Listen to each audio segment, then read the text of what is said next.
deep for Pittsburgh. Number 7, DJ Turner. BT Palmer to kick off.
And off to number 7, T.J. Turner.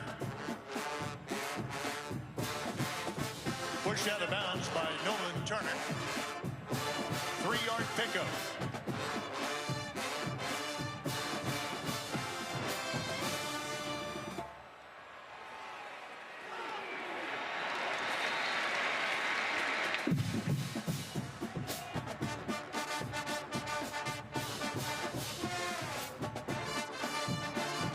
Pass intended for Jacques-Louis, incomplete.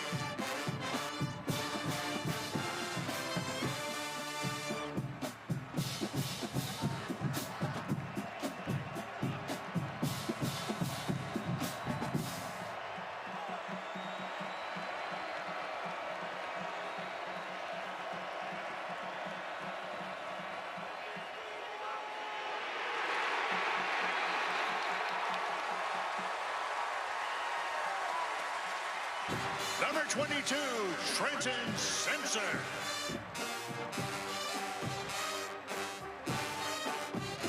Loss of 12 yards on the play.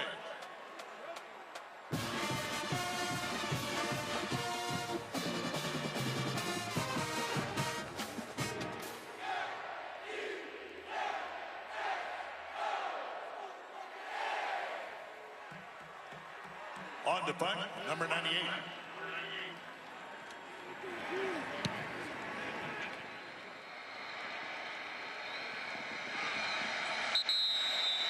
Catch by Amari Rogers. Kick by number 98, Kurt Christodoulou.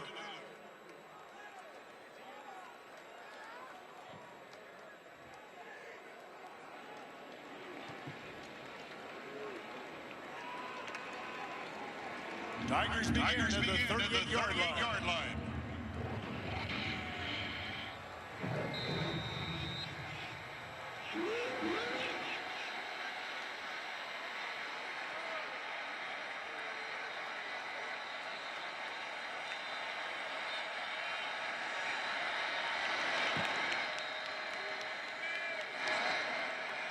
Pass intended for number 39, E.J. Williams, incomplete.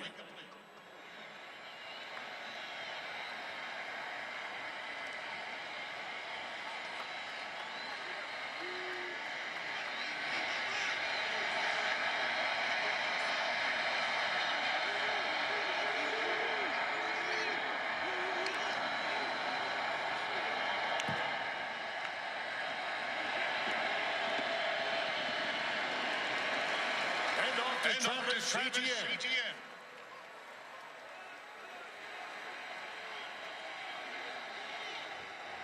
Tackled by number 36, Chase Pine. Brings up third and three.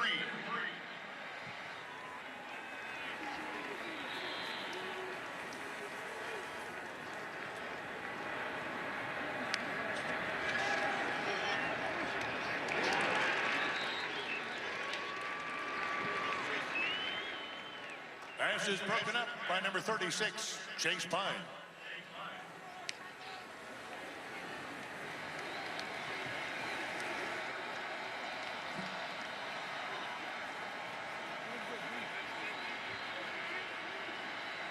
Team number 7, DJ Turner.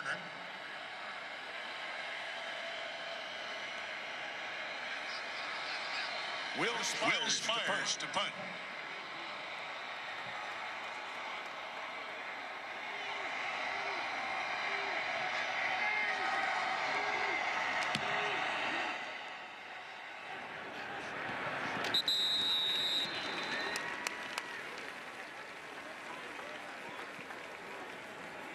After the 42-yard punt, Pittsburgh starts at the 14.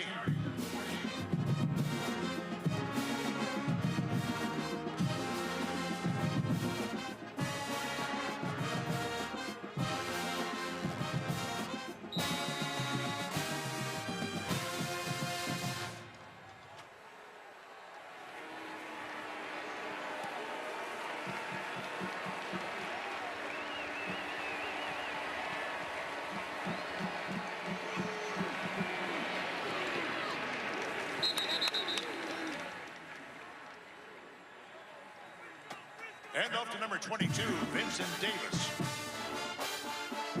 James Skoski with the tackle.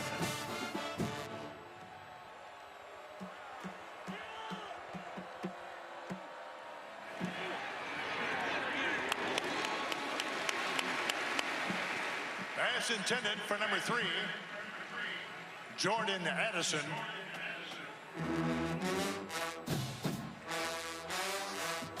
Broken up by Joseph Charleston. 3rd and 4.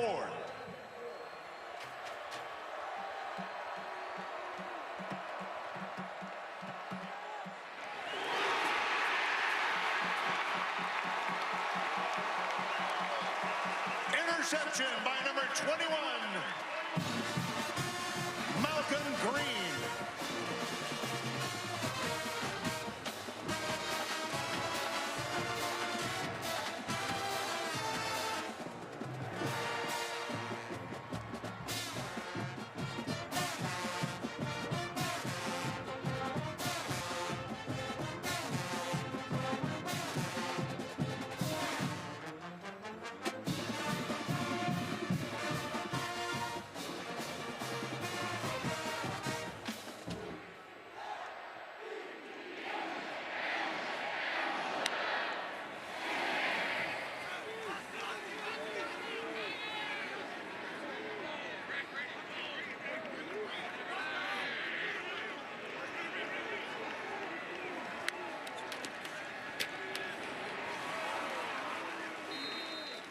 Pass complete to Amari Rogers, brought down by DeMar Hamlin.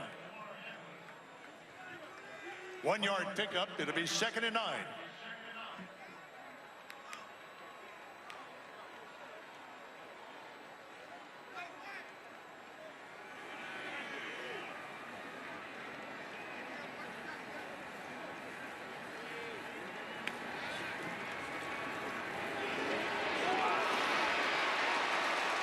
Travis Eteinne.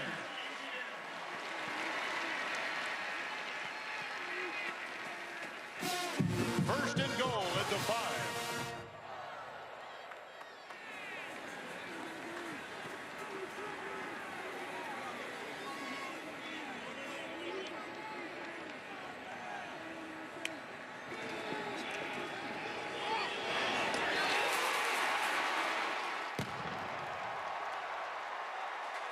Pass is complete to E.J.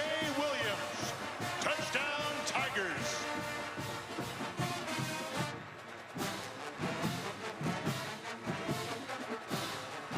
There's no foul for roughing the passer.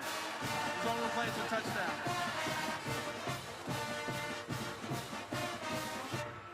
There's no foul.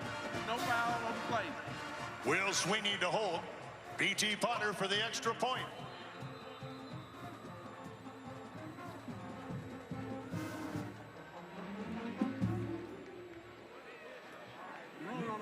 Touchdown. The previous play is under further review.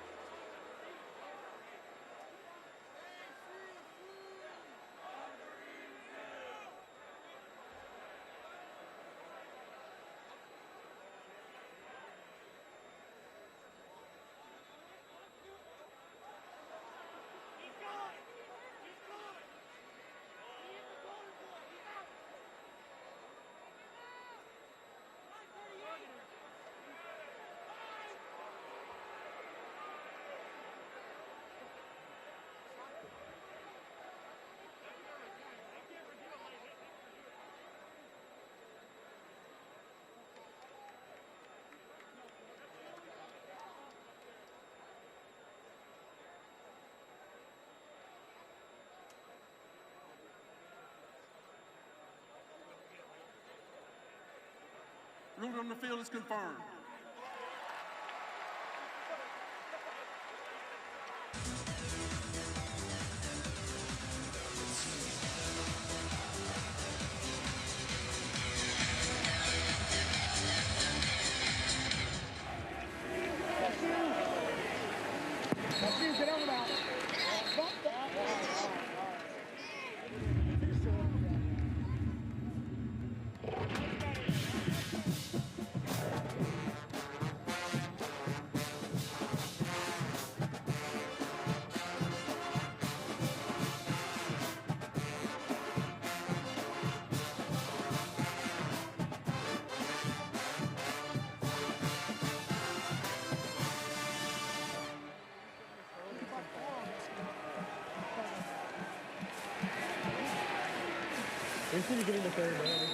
And off to number 21, A.J. Davis. James Stowski with the tackle.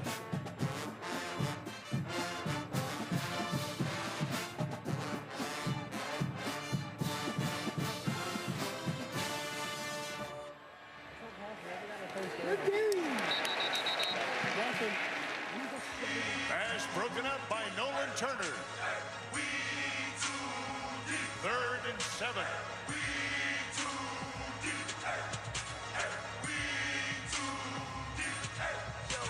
We come in Johnny Hill. You hear that cannon go off. Whole stands rocking so.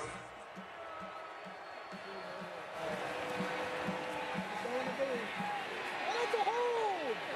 Hey! That's a hold right here. Pass intended for number 6, Trey Tipton. Incomplete. Defense, man.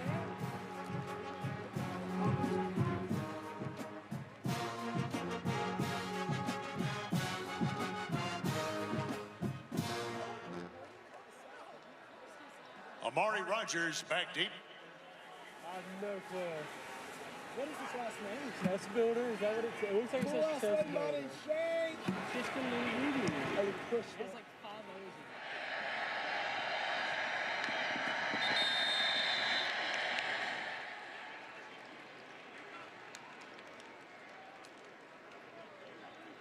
The punt by Kirk Christodoulou traveled 53 yards. Tigers will take over at the 19-yard line.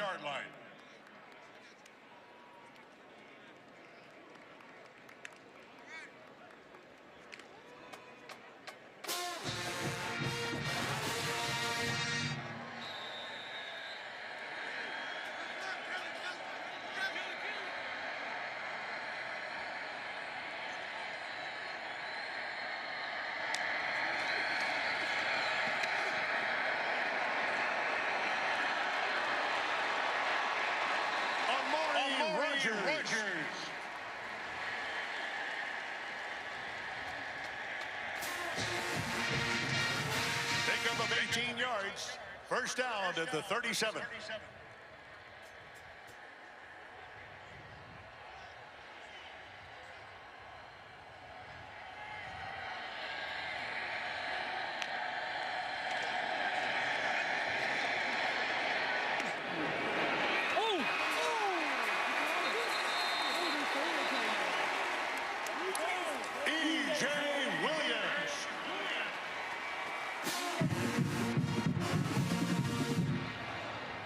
First down Tigers at the 31.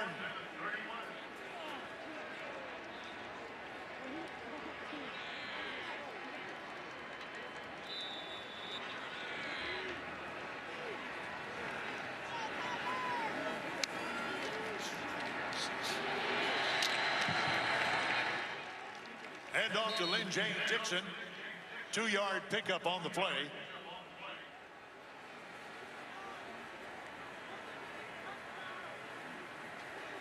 Tackle made by Chase Pine.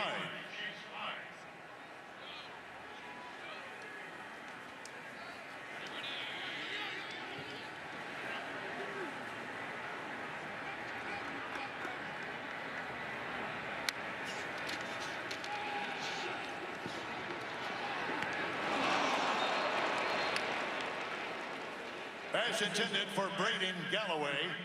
Incomplete.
Will Sweeney to hold.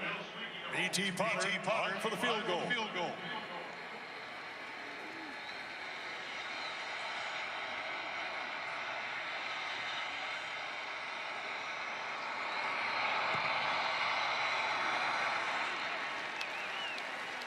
And the kick is good.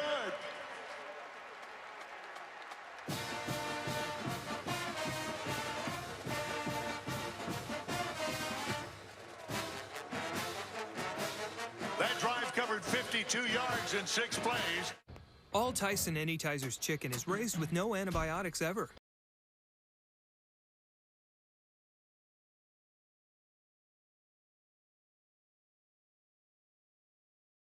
Tyson Anytizers.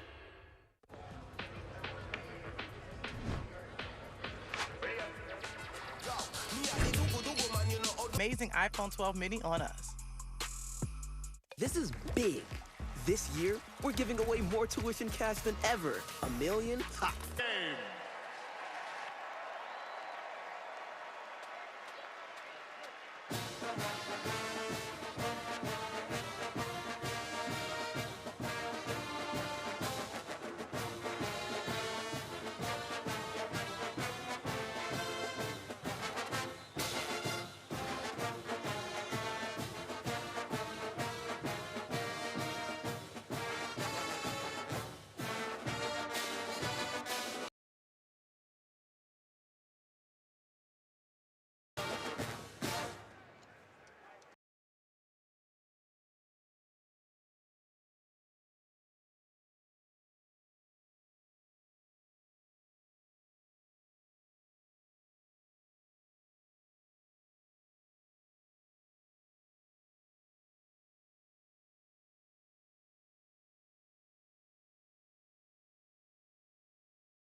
Hey, what's up, baby?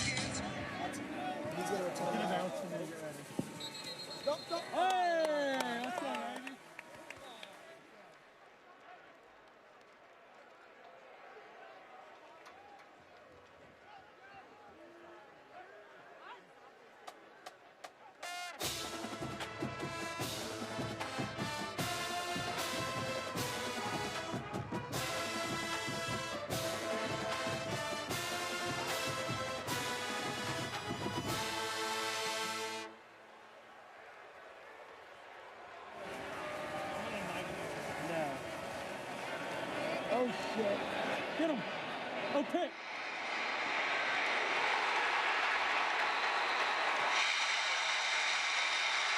Number 23, Andrew Booth Jr.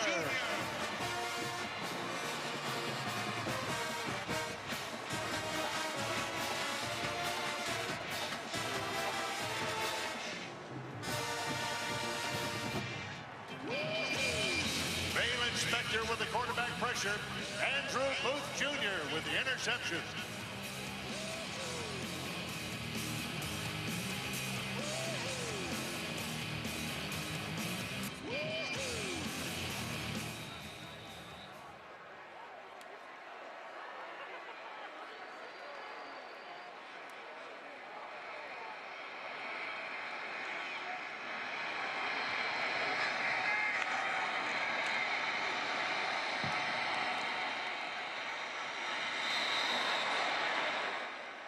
Pass complete to Amari Rogers. Brought down by number 3, DeMar Hamlin. 5-yard pickup.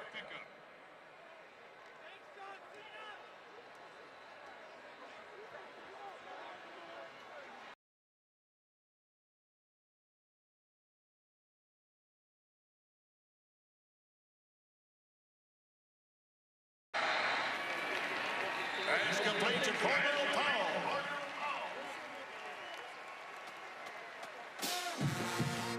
Pushed out of bounds by number 9, Brandon Hill. First down, Tigers at the 48.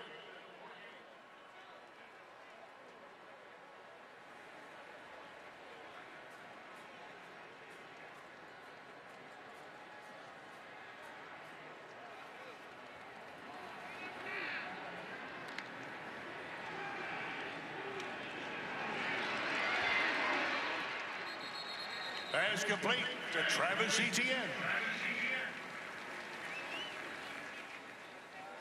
Tackled by A.J. Woods.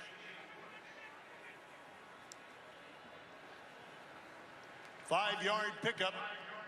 2nd and 5.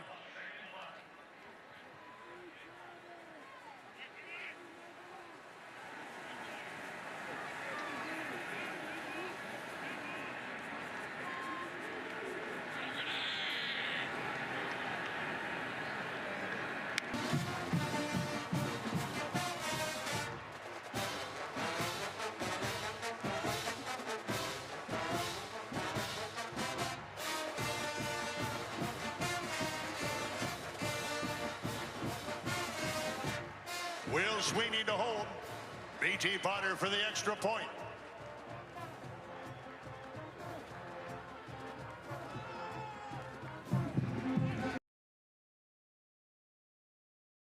.400 receiving yards from a year ago.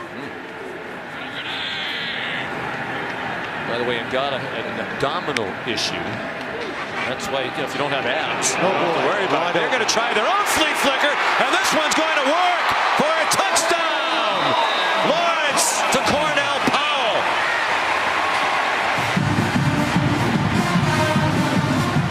Well, we mentioned DeMar Hamlin is a lockdown safety, but the other safety right here, Brandon Hill, watch him come in or opted out. He's a young, talented guy, but he got beat on this play. His eyes were in the wrong place, and Trevor Lawrence made him pay. Pittsburgh's aggressive on defense. They play a lot of man-to-man. A lot of times they're just some people wide open. Cornell Powell, the touchdown, his 4th of the year. Hey.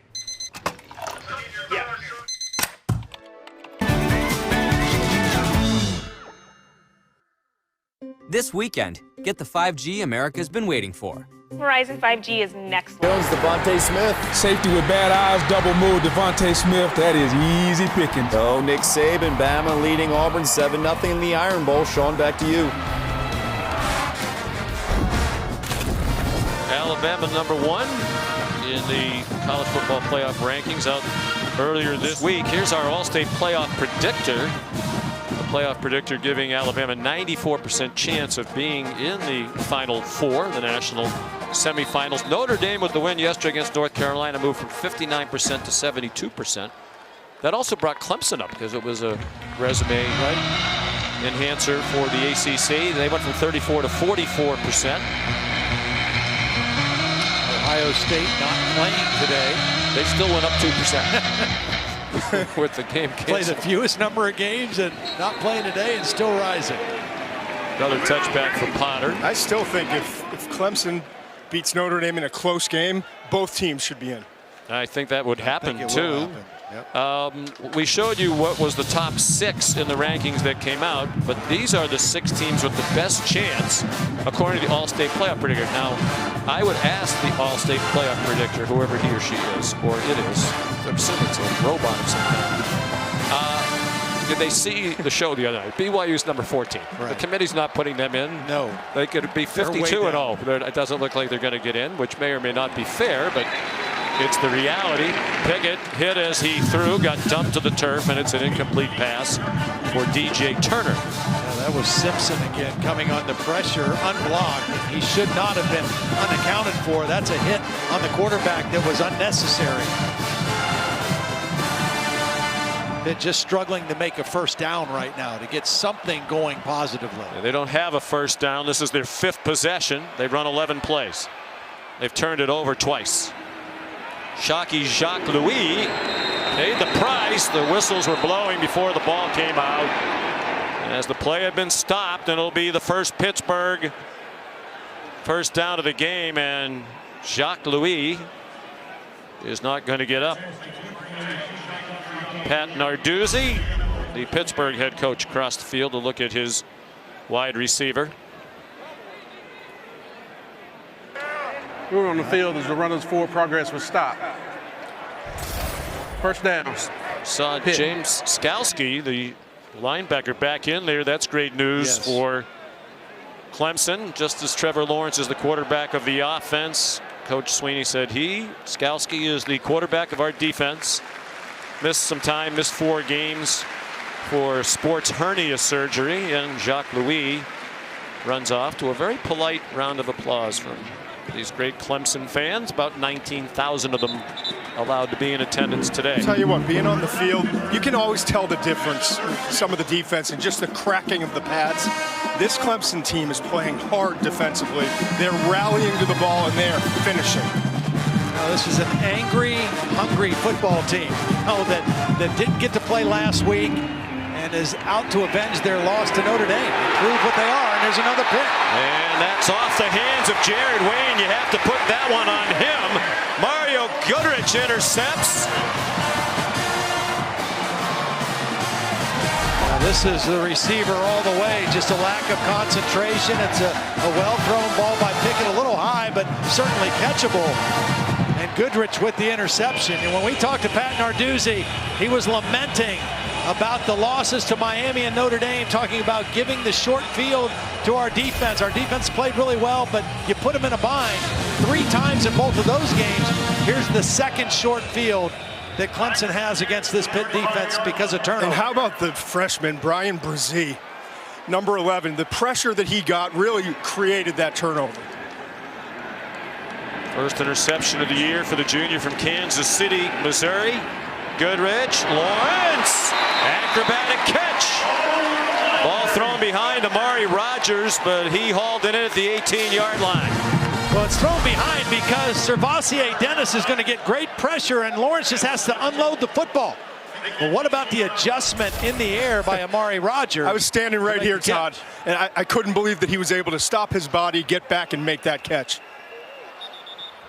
Players we spoke with Nolan Turner Wednesday, talk about the work ethic of Rogers. Lead substitution, offense, 12-minute formation, 5-yard penalty, first down.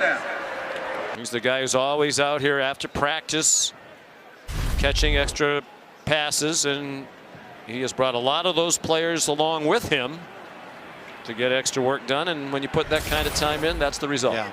Put the same kind of time in to come back from a torn ACL in record time. Played last year with a brace. 17-yard gain. Penalty took them to the 23. A 2-yard run for Travis Eteinne to the 21. Kalijah Cansey made the tackle with Deslin Alexander. And we talked about the combination of Cornell Powell and Amari Rogers. Rogers had 30 catches last year, playing almost exclusively in the slot. This year they're moving him all over the field, and he's got 48 catches coming into the ball game today. So just a huge season for him. Eteinne got stood up inside the 10 and a yard shy of the first down by Eric Hallett and Jason Pinnock. Travis Eteinne running hard. You know, his last time out against Notre Dame, one of his worst outings in terms of running the football. Notre Dame and BC, the last 2 opponents, very clear their philosophy defensively. We are not going to allow 9 to beat us as a runner. We're going to stop the run and put the ball in the hands of a freshman quarterback. 28 yards rushing on 18 carries against the Irish, worst since his freshman season. Lawrence faked the toss and took it down to the 4. It'll be 2nd and goal. Clemson already up 17-0, less than 10 minutes in. Brandon Hill brought the wood there on Trevor Lawrence. Well, he's a big target. You know, he's 6'6", 220 pounds. There's a lot of surface to hit when he runs like that, inside in particular.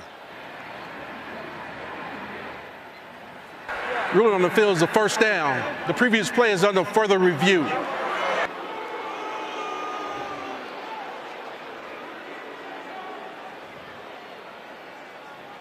Apparently they're going to take a look at it for a possible targeting call. And Todd McShay mentioned Brandon Hill, the big hit, and that might not have been a legal hit. Let's welcome in our good friend from his palatial estate somewhere in the Midwest, Bill LeMonnier. Good afternoon, Bill. Gentlemen, good afternoon to you guys. Good to be back with you. The hit on the quarterback here, there is a crown of the helmet hit. But I see him in a wrap-up position. I don't see him attacking and trying to lead with the helmet. To me, this is just incidental. And Bill, isn't it, it's worth noting, isn't it different that when Trevor Lawrence is running the football, he becomes a different type of player. He's no longer a defenseless player either, correct? That's correct. So it has to be a crown of the helmet, dipping the head down, using that as your main forcible attack point.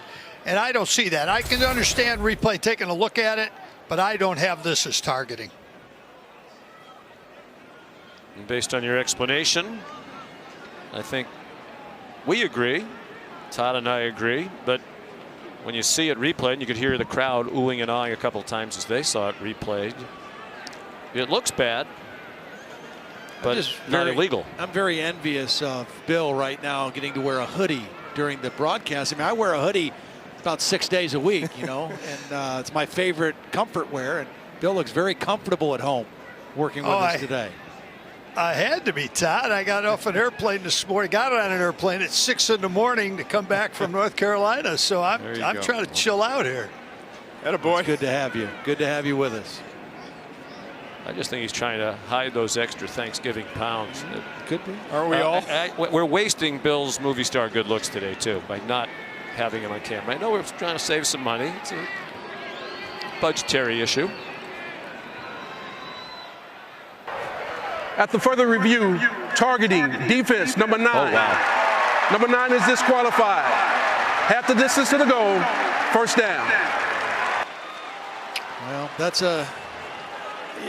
an unfortunate penalty for Pitt for a couple reasons. Number one, they're already a little bit down at that safety position. Brandon Hill, the starter today. Eric Hallett will come back into that role alongside of DeMar Hamlin, but as we discussed, I mean, you could have seen it going the other way also.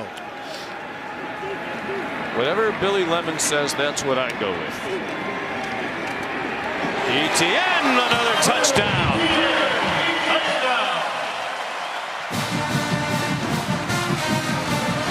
From 2 yards. And so far, at least, no shades of 4 years ago when Pittsburgh comes to Clemson. Boy, Jordan McFadden, the right tackle, with just an incredible block. I mean, these two tackles, McFadden and Jackson Carman, the left tackle, outstanding. Potter, the extra point. Etienne's now rushed for a touchdown in each of his last 7 games. He has scored at least 1 touchdown in 44 of his 52 career games.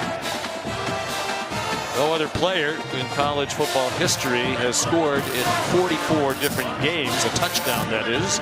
All-time leader in rushing touchdowns, yards from scrimmage, and scrimmage touchdowns in the ACC. Broke the record of Ted Brown, NC State, that had lasted. What I love is the fact that he came back and he's playing. I mean, all of these guys opting out. He got a 2nd-round grade by the NFL Advisory Committee, and that wasn't good enough for him. He wanted to come back and get bigger, stronger, improve his pass protection, and improve as a receiver, which he's done all of those things. And now he's going to be a 1st-round pick. I think he's the #1 running back in this upcoming draft class. Wow. I love what he's become as a receiver. I mean, his first 2 years, he only had 17 receptions. And he had 37 last year in 15 games. And he's got that many coming into this game in 8 games. So he has just really taken every part of his game to the next level, and that work has paid off. 38 catches this year. Potter must be getting leg weary already. 4:55 to go in the opening quarter. Another touchback. Tonight, 7 p.m., the team that was number 5 in the first installment of the college football playoff rankings, Texas A&M against LSU. Rivalry that's become a little feisty in recent years. 7 Eastern time on ESPN and the ESPN app. A&M playing for the first time in 21 days due to COVID issues. 18 more games canceled around the country today. Pickett on target to Jordan Addison, spun back at the 31-yard line, a gain of 6. So interesting for me to watch what Clemson has become defensively with Brent Venables, and it all depends on the personnel. A couple years ago, they had those 4 defensive linemen that were all NFL. They were strictly a 4-down team.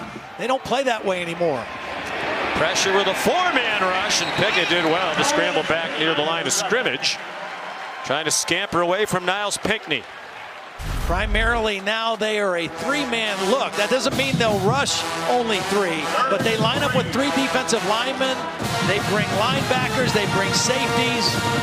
They've become much more of a blitz package team to create the problems they do defensively, and it's all based on the personnel that they have.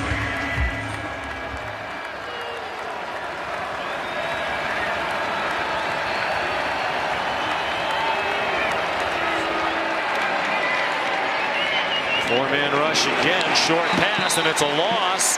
DJ Turner dumped by James Skalski, who said during the week he hoped he could play about 20 plays today on his way back from that sports hernia surgery. Showed quick recognition on that play. He was lined up like he was going to blitz. Here he is right here. And then he drops, keeps his eyes on the quarterback, picks up the crossing route underneath, and makes the sure tackle.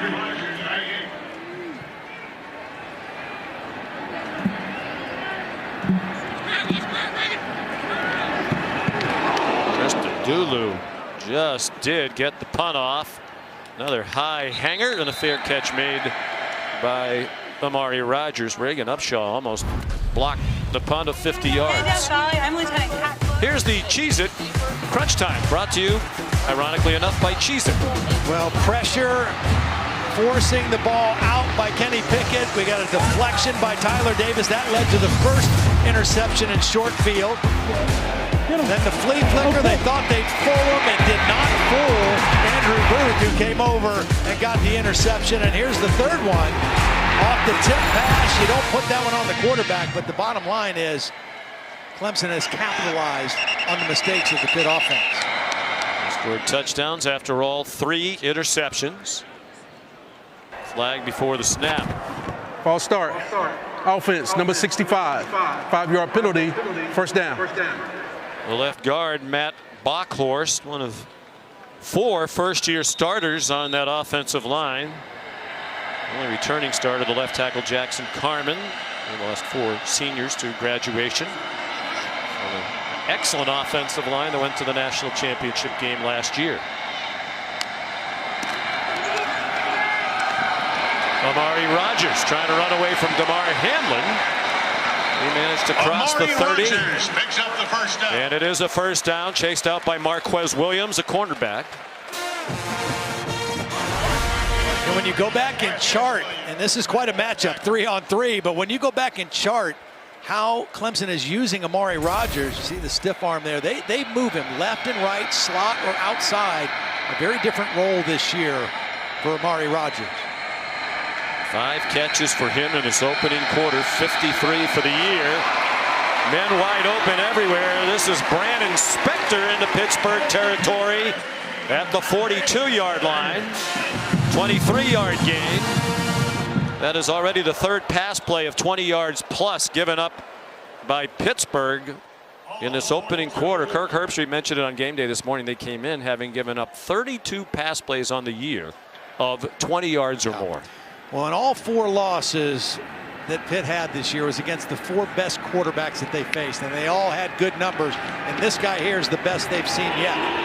Lawrence with single coverage, fires for Powell, who makes the catch along the sideline. Running step for step with Jason Pinnock. It's first down, Clemson at the 17.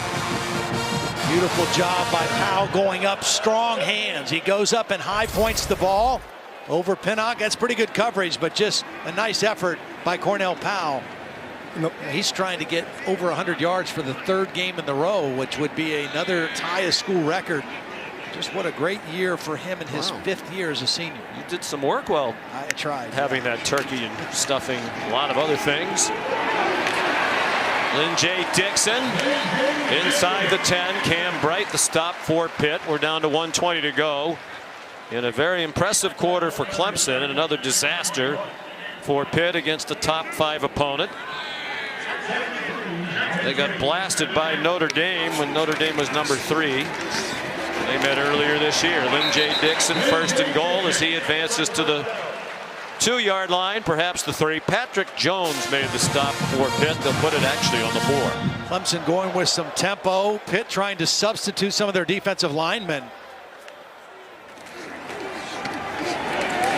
Lynn J. Dixon bounces off a hit. No signal of a touchdown. They're going to mark him down just short. Rashad Weaver the tackle. Dixon thought he got there. Officials say no. I mean, this Pitt defense has already been on the field for 26 plays in the first quarter. We're not even out of the first quarter yet. You saw Dixon and Lawrence signaling touchdown. They looked up at the big screen in the end zone that they are heading toward, right at the top of the hill, which they run at the beginning of the game. Crowd keeps waiting for the inevitable replay stoppage to call it a touchdown. There is none. And that's just a formality. Lynn J. Dixon makes it 30-0 in the first quarter with a 1-yard touchdown, his first of the year.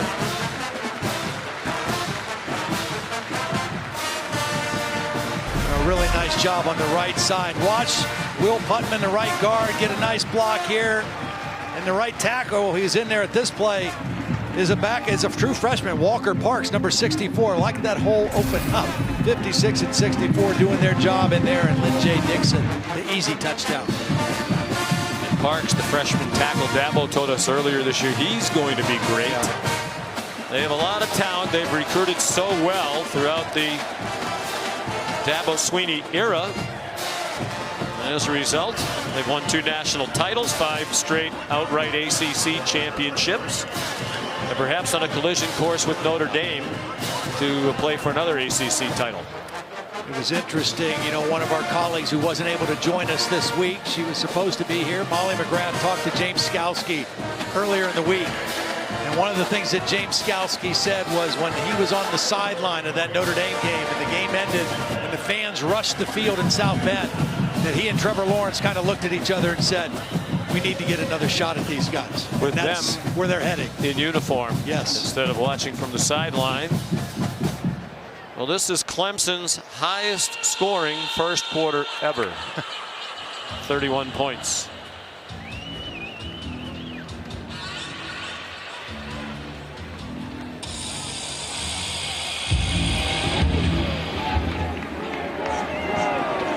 What the record for touchbacks in the quarter is by a kicker. We may be looking at that too. Here's Kevin Nagandi. I imagine, Kevin, there are closer games somewhere else than this one. Sean, we don't have a close game. It's a surprise. Michigan State's Rocky Lombardi has completed 2 passes, both touchdowns, Bug. The Fighting Reese Davis is somewhere. Joey Galloway is feeling vindicated. Oh, right now it's early, though. The second quarter, 17-0. Michigan State over Northwestern. Back to you. Wow. Yeah, we were there for Northwestern's win against Wisconsin. They were feeling quite good about themselves. Had a little fun with that. Joey Galloway's comments, calling them the Fighting Reese Davises. There's Vincent Davis. That will be the last play of the quarter that cannot end soon enough. By the way, I texted Reese Davis the other day. I said, as someone who's seen you in a gym, they don't know what I know. Reese is a tremendous athlete. And a tremendous slouch. No, wait a minute. ESPN's college football on ABC will return after this message and a word from our ABC stations.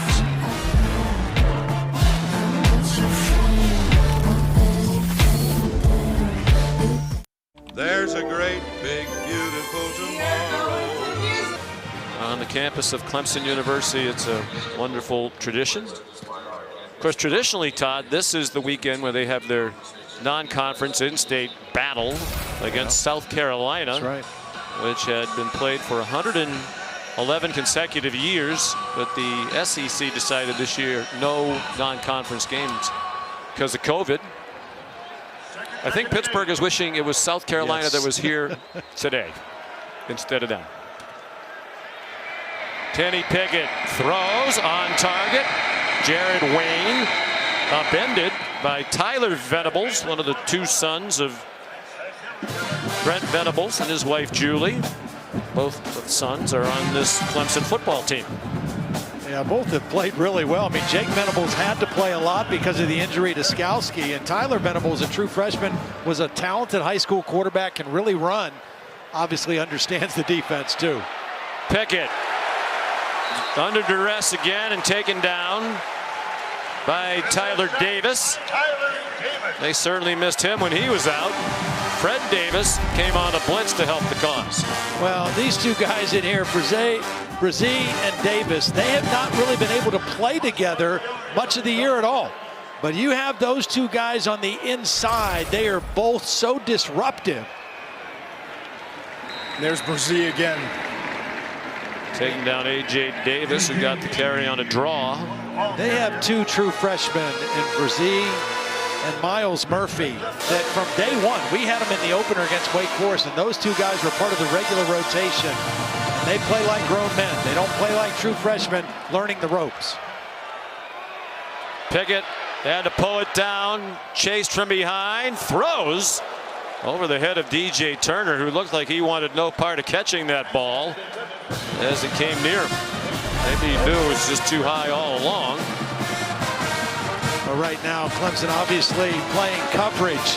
That's why Kenny Pickett didn't get to throw the football from the pocket, had to leave the pocket. Three-man rush, dropping 8. Long yardage situation. Very difficult for any quarterback to operate in. This guy's been busy. He's been the star of the first half for Pitt. Him punting and B.J. Potter kicking it out of the end zone. They're kind of battling each other. Mari Rogers, fair catch, 39-yard punt. Trevor Lawrence tested positive for COVID in late October, has not played in 5 weeks. They went 1-1 without him. They had to rally from 18 down to beat Boston College. Lost in double overtime at Notre Dame. Then an off week that was scheduled. Then the cancellation at Florida State last week. So here he is, showing no signs of rust. Eteinne, nice patience. We talked to Pat Narduzzi yesterday. He said, it's ridiculous to me that Trevor Lawrence was the Heisman Trophy frontrunner. He gets sick, and there's a lot of people getting sick. Right. And all of a sudden, he's not the best player in the country anymore. Right. I mean, there are others who are having great years, but he's the best player in college the best football. player in the country, and Pat Narduzzi, and Todd McShay, and me, and Todd Blackledge. It's Trevor Lawrence. Yeah, he's still the best player in college football. And you know, I just loved talking to him earlier this week.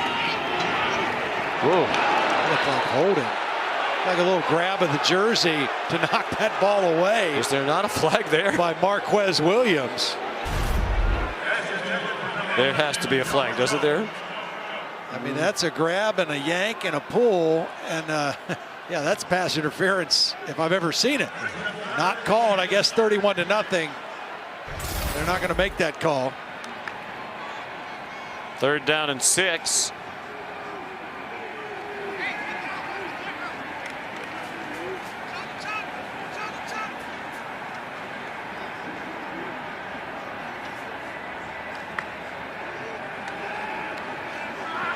Lawrence under pressure. They brought extra men and got there. Led by Patrick Jones, the defensive end, 5th-year senior out of Chester.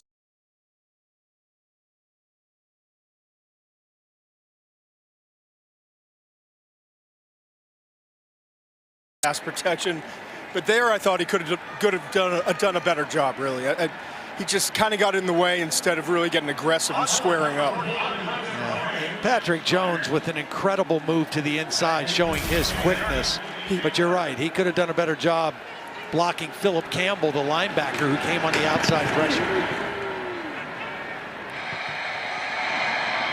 Spires with a short punt. DJ Turner, they couldn't yank him down by the jersey. They do around the legs. Niles Pinckney made the tackle.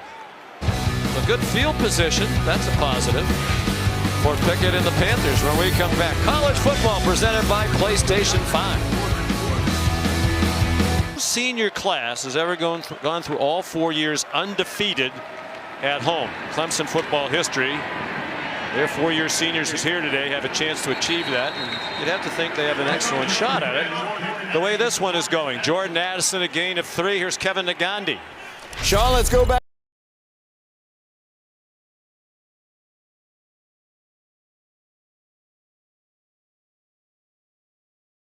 By Mac Jones. Mac Jones to John Mechie, 14-0 Bama. Back to you. Here 31-0 Clemson, just the second snap in Clemson territory for Pitt. Low pass, and Vincent Davis couldn't scoop it off the grass. It'll be 3rd down and 8. I was listening to Mark Whipple, the offensive coordinator, talk to Kenny Pickett, the quarterback for Pitt, and he was saying, you know, I get it, we're getting pressured, but we got to hit a go, meaning we got to throw the ball down the field, we got to take a shot, and they just haven't had the time to do it so far. They also told us, did Coach Whipple, that they wanted to play at a very fast tempo. They certainly haven't been able to get that established here today either. Pickett with surgery on his left ankle after he was injured at Boston College, shows that he's getting the speed back. He runs for a 1st down to the 22. Yeah, the surgery on his left ankle. When he played his first game back against Pittsburgh, the coaches just wanted to try to get him through the game without getting hit. Really tried to take care of that ankle. He felt better last week against Virginia Tech, and he looked pretty good on that one. But Sean, to your point of wanting to play fast, the only way you can do that is you got to make some 1st downs. That was just the 3rd 1st down of the game for Pittsburgh. Trying to get it to Jordan Addison. Flags fly from everywhere. Anthony Williams had coverage for Clemson. On the ball, Holding. Montana. Defense number 20. 10-yard penalty. Automatic. 1st down. The 3, Jordan Addison, is the intended target. There's the reach in the pool. It's pretty obvious. Narduzzi's screaming that they've been doing this all day. I don't think this is one of those, as a coach, you're going to blame the officials after the game. If it stays like this. Pickett takes off running again, scampers out at the 6-yard line. Kenny told us he had the same procedure that Tua Tagovailoa had a couple of years ago. They're Pickett's parents, Ken and Casey. Ken was an All-American linebacker at Shippensburg, in their Hall of Fame. Casey played soccer at Kutztown, so Kenny has athletic genes. And he said, I wanted to come back faster than Tua did. He basically had ropes put into his ankle to kind of hold it together. He came back 1 day faster than Tua Tagovailoa did, according to Kenny. That's relying on his accuracy. Tua was 27 days and he was 26 days. Right? The game within the game. Very competitive kid.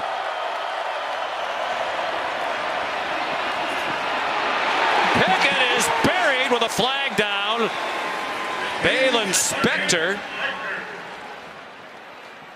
It's going to be against Pittsburgh. He's looking as the referee, Marcus Woods, at Dabo, and saying probably want to turn it down. Offense number 59. 10-yard penalty. 2nd down. I guess not. Well, so much pressure again. They've got you right. First of all, Charleston, the safety, he's going to come from here. Here's Spector. He's going to come unblocked on the inside. Kenny Pickett nowhere to go. Can't step up in the pocket when the pressure comes from inside. There's the penalty on Carson Van Lin, the right tackle. Why did they take the penalty? Correction. Clemson had decided to decline the penalty. It'll be 3rd down. Essentially would have been the same lost yardage, and the down counts now rather than replay the down with the penalty. So. Right. Well, sometimes these coaches, they love their stats. You know, when you led the nation in sacks since Brent Venables got here in 2012, proud of that sort of thing. But the right thing to do is turn it down. They play so many guys on defense. I mean, they always do this in big games and in games they're blowing teams out like they're doing with Pitt. They rotate a lot of people through this defense. They keep guys engaged. You know, that's one way of keeping your players interested and informed and on top of their preparation. And they can all play. And they can all play. Yeah, you mentioned the recruiting earlier. Yeah. Nobody has recruited better than Clemson since Dabo Swinney has been the head coach. 3rd down and 14.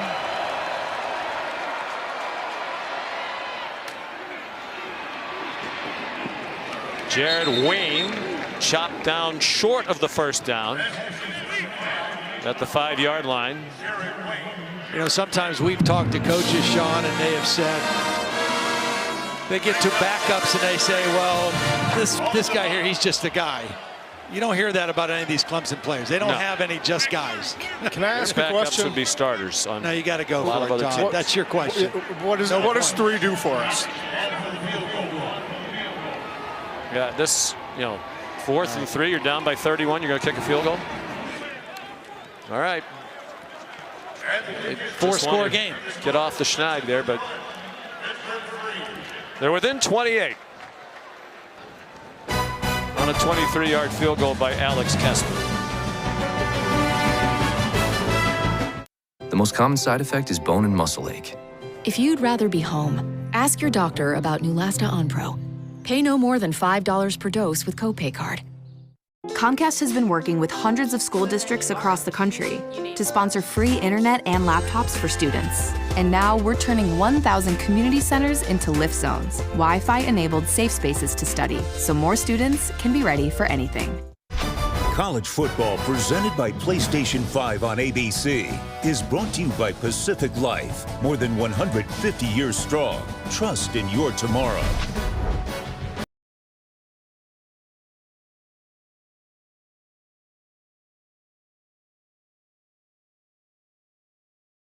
Academically a senior, they gave you the option to run down the hill as well. Trevor Lawrence, academically a senior, football eligibility a junior, participated. This is almost certainly his final home game. The senior class trying to win its 28th straight home game and go undefeated over the last 4 years here at home. It'd be the first senior class to do that. This facility opened in 1942. Touchback from Alex Kessman.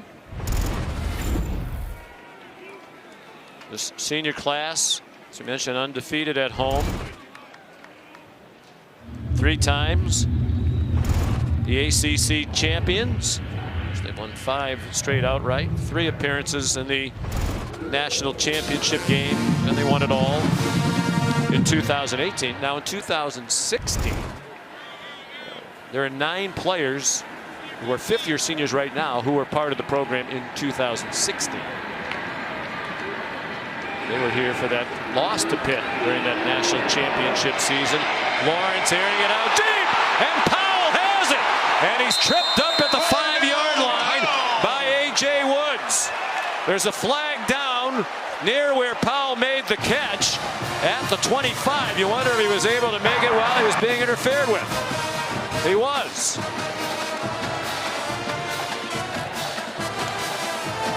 And for Powell, over 100 yards in receiving for the 3rd game in a row.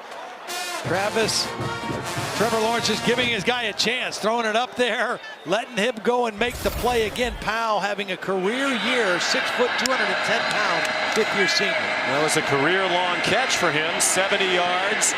Lawrence throws, and it's too hot to handle for a Joe. We have a flag. A freshman from the Edmonton, Alberta area. There's a flag down along the near sideline at the goal line.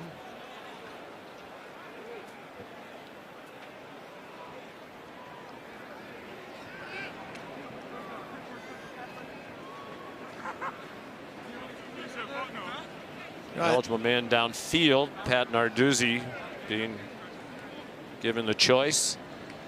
Thought one of the most interesting things that Trevor Lawrence told us the other day when An we talked to him receiver on the phone. downfield. Offense number 54. 10-yard, 5-yard penalty. 1st down. You know, he's a guy who has not missed many games in his career, high school, college. He's been a starter most of his life, but when he was out for that Notre Dame game and preparing, knowing he wasn't going to play, so he really got a great appreciation for what everybody else in that quarterback room goes through that's not starting. You know, and I think in the long run that'll actually pay dividends for him too. Just in his understanding of the game, appreciation. If he is ever in that situation again, I don't anticipate he'll be a backup at the next level either. No.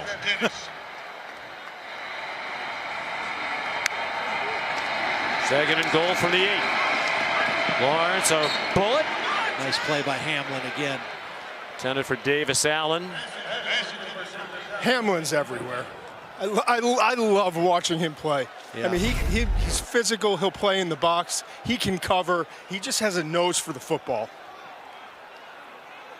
He's one of those guys that I go back and study tape on and say, well, maybe he's a mid-round pick, and start to elevate because of what he's done this year and how important he is in this scheme.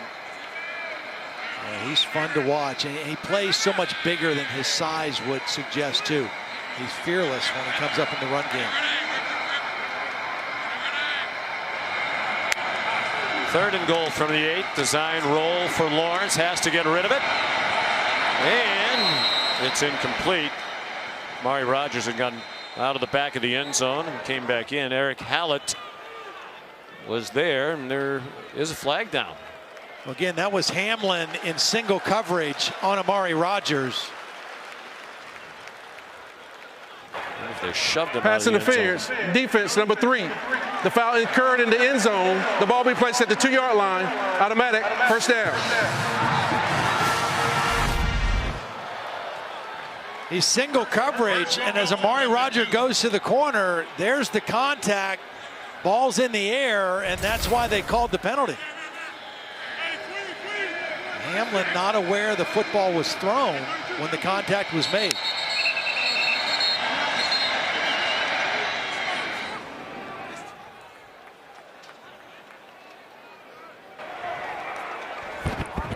Timeout.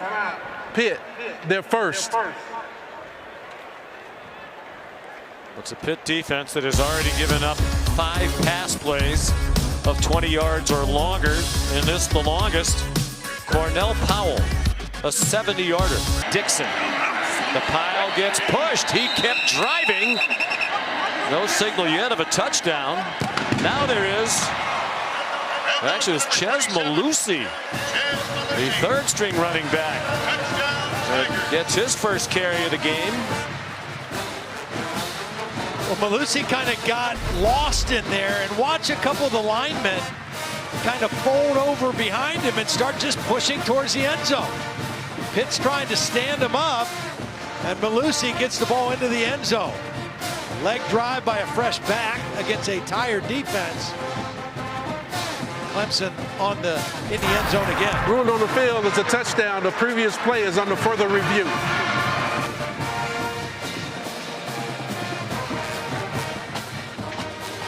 Chez Malusi, another highly recruited player, 4-star recruit out of Naples, Florida, has battled some injuries.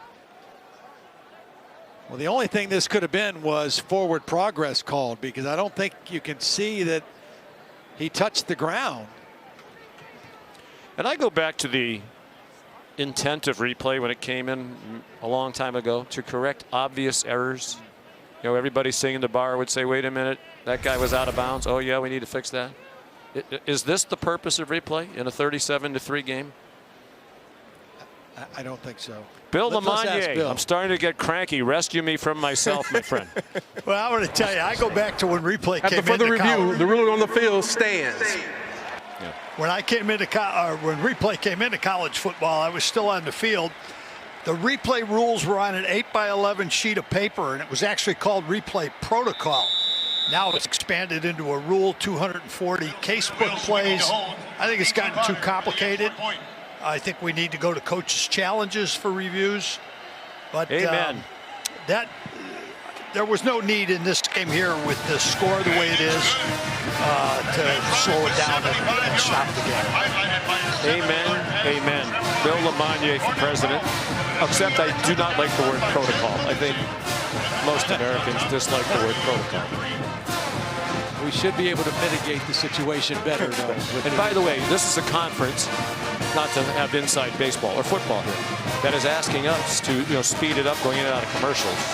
But then they take that minute of our lives for something that's completely meaningless.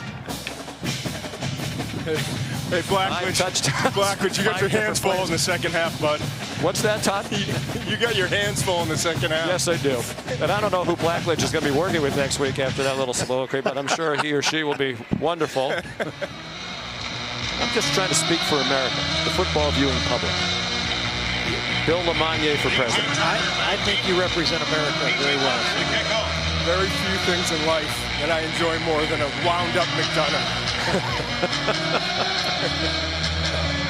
5 touchdowns from 5 different players for Clemson. There's been a field goal as well. They've outgained Pitt 329-59. They're winning the turnover battle 3-0. Still 8 minutes to go in the half. B.T. Potter, another touchback. Here's Kevin Nagandi. Sean, I'm only going to take 10 seconds of your time. Auburn fans are cranky right now because of Mac Jones, Mark. Oh, they sure are. They lull you to sleep with these play-action fakes to Najee Harris and then throw one right over the top. You know, Mac Jones has 4 incompletions and 3 touchdowns. They're up 21-3 against Auburn. Back to you. 11, 12, 13. I don't think we made it under the 10-second wire. Nobody's watching that game. That's why Kevin keeps doing the cut-ins from it. Vincent Davis. Ooh, that stood up by Nolan Turner. Nolan Turner with the stop. Another one of those seniors. Number 22, the story's been told often. Vincent Davis.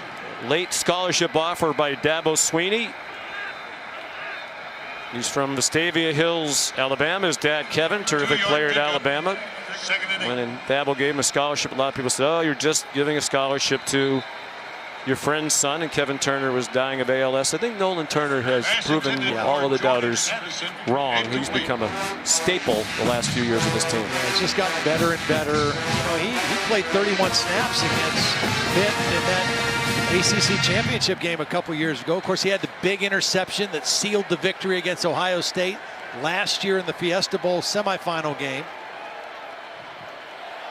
Pickett forced to retreat again, finds some time. There's a flag down, thrown after Pickett had thrown the ball. It's a completion to Vincent Davis. There's a face mask penalty. Illegal block at the back. Offense number 68. That penalty is declined. 4th down. So frustrating because Pickett on the play before he started limping. He's been hit so many times today. He gets out of the pocket. There's no reason for the block in the back at that point. He's able to locate a receiver and would have had a first down. And you know, this offensive line with 3 starters out, they just have not been able to get the job done tonight. Yeah, the penalty was on Zukovic, but I actually thought the right tackle, Carson Van Lin, got away with a face mask penalty that they did not call. First to Dulu, another punt. Boy, he's terrific.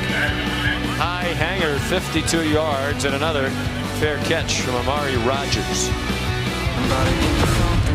Give you a question. Affleck. Is that you, Mr. Blackledge? Is the duck actually here? That sounded like you. When was the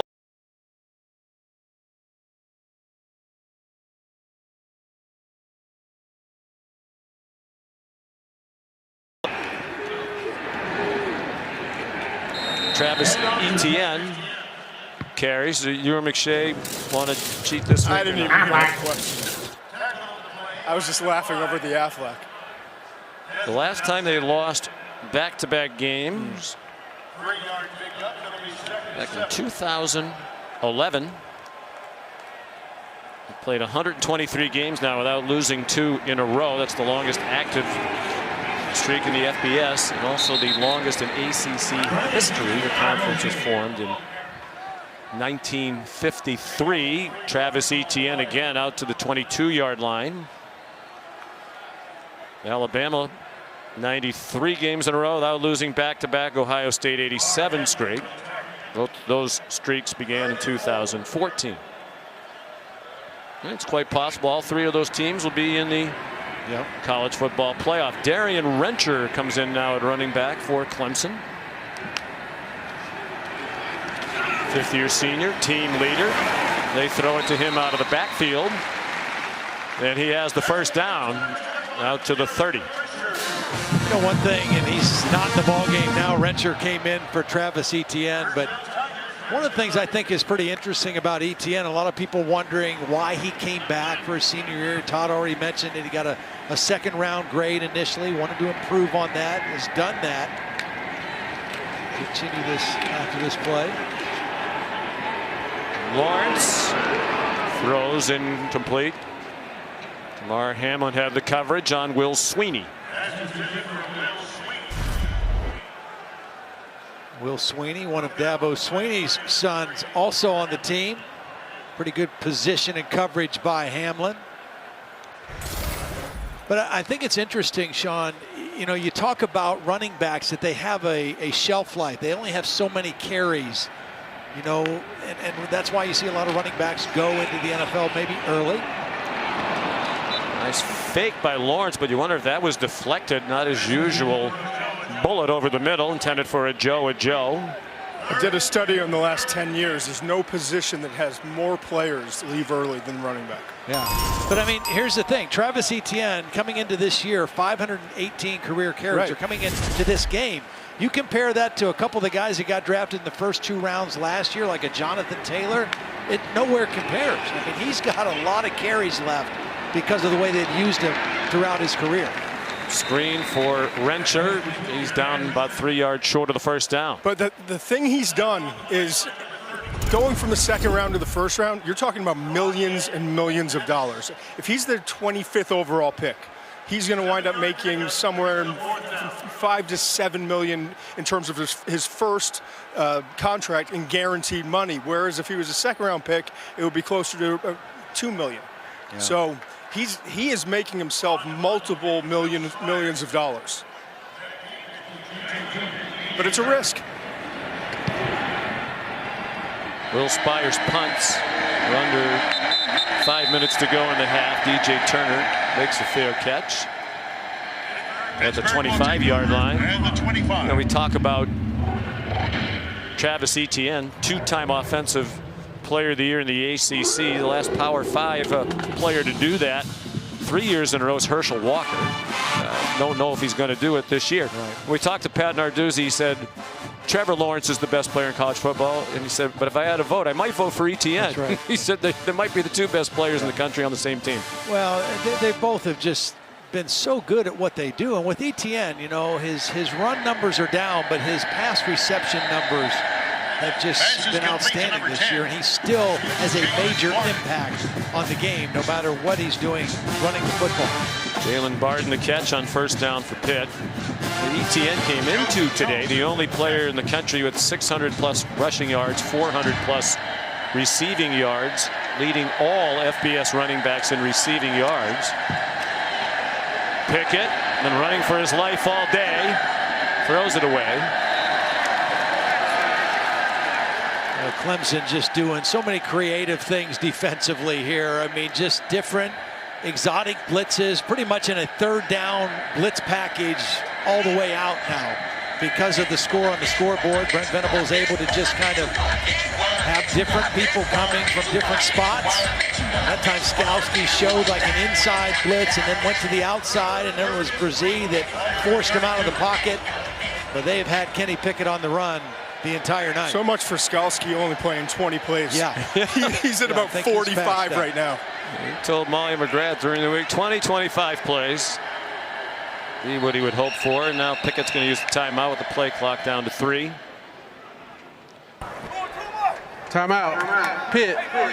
Their second. 30-second timeout. With 3:59 to go in the half.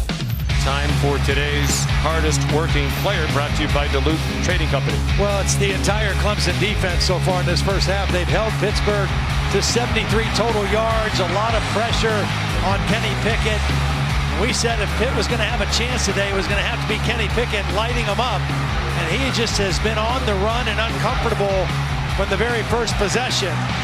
They picked him off 3 times. They pressured him all day. They made his uniform dirty, and they put him way behind on the scoreboard. And right now, there is no threat of a running game, and it's all about Kenny Pickett just trying to throw the football against a very aggressive and fast Clemson defense. Which has 3 sacks, the 15th straight game with multiple sacks, 31 out of 32. Pass completed, a little bit behind Taysir Mack. Took it in for a first down. They're out to their own 44. I'll tell you one thing. You cannot question his toughness, though. He is hanging in there.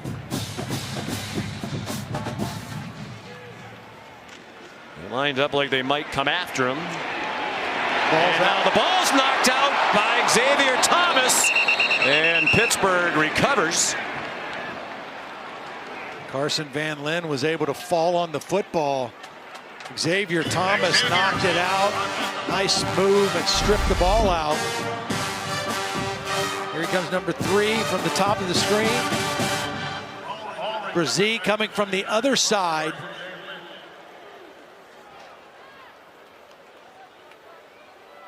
Hard to imagine if Mike Jones, number 6, didn't come up with that football for Clemson. It bounced right to him. Still a loss of 10 on the play. Panthers on their own 34. Trying to establish a screen. And A.J. Davis did well to gain a couple. Swung down by Mario Goodrich, who has one of the 3 interceptions in this game for Clemson, each of which led to a touchdown. We talked about Tyler Davis returning to this defense. What a beautiful play he made here reading the screen. I mean, he is one of their veteran guys. Number 13, he reads the screen immediately and is out there to stop it. He's been the most consistently active defensive lineman for Clemson all day. They're so happy to have him back. He might have been tired there. Not much pass rush from him that time. DJ Turner over the middle and into Tiger territory to the 36-yard line. Joseph Charleston stopped an even bigger gain. That one went for 29. We mentioned last week Turner with the huge game, 15 catches. His other big game was against North Carolina State. Same situation. Jordan Addison got hurt in that game. Turner stepped up in that ball game, had 186 yards worth of catches. Pickett steps into that throw. Good throw. Well, that's twice in this game. Once by Turner and this one by Barden, where it looked like the Pitt receiver in traffic just didn't want to put his hands up and catch the ball, realizing they might get blasted. I mean, what is that? He pulled the hands back. I mean, I thought that was a pretty good throw. Tyler Venables was going to make contact. There's no question. The safety. But Pickett threw it where he's supposed to throw it. Now, if you're the quarterback, do you have a tough time with that? If you're a teammate, do you have a tough time with that? Well, if you're a quarterback, you lose a little trust on a play like that.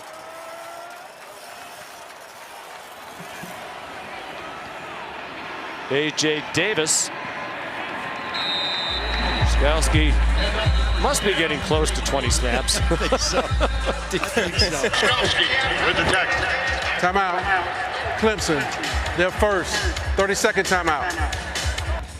Well, does it count as a drop pass if technically you don't put your hands up and try to catch it? I don't Please think set it the clock does, to actually. 140. Should, probably. Well, you can't drop it if you don't try to catch it. That helps with that stat, I guess. Kick off your Week 12 NFL Sunday at 10 a.m. Eastern. The Countdown Crew on ESPN and the ESPN app. And then Monday Night Football caps the NFL week on ESPN, ESPN Deportes, and the ESPN app. The Seattle Seahawks and the Philadelphia Eagles Monday Night Countdown kicks off the coverage at 6. 7-3 for Russell Wilson, leading the NFL in touchdown passes with 30. How about the Washington football team? With Philly. Somebody has to win the NFC. And someone has to. East. So if the Eagles win on Monday night, they're in the lead. But right now, the Washington football team is, which is just wild. Eagles 3-6-1. And Carson Wentz, you will just wonder what his future is. Not played well. He tried to blitz. They threw a screen to the other side. Nice call by Mark Whipple and well executed for a first down to the 25-yard line to Jordan Addison. Brazee the stop. You see Addison's ability after the catch. And one thing Mark Whipple told us, the thing he loves about Addison and Turner as slot guys is they're not real small guys. They're both physical guys that can make plays after the catch. far sideline. A.J. Davis, 18-yard line. 2nd and 3 upcoming.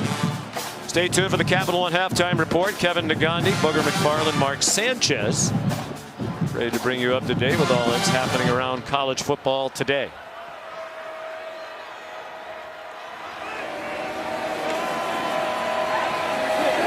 Pickett toward the end zone, and is it caught? Yes! Wow. Jordan Addison, the touchdown. It looked like Joseph Charleston at the very least might bat it down, but he didn't. And Pitt has its first touchdown.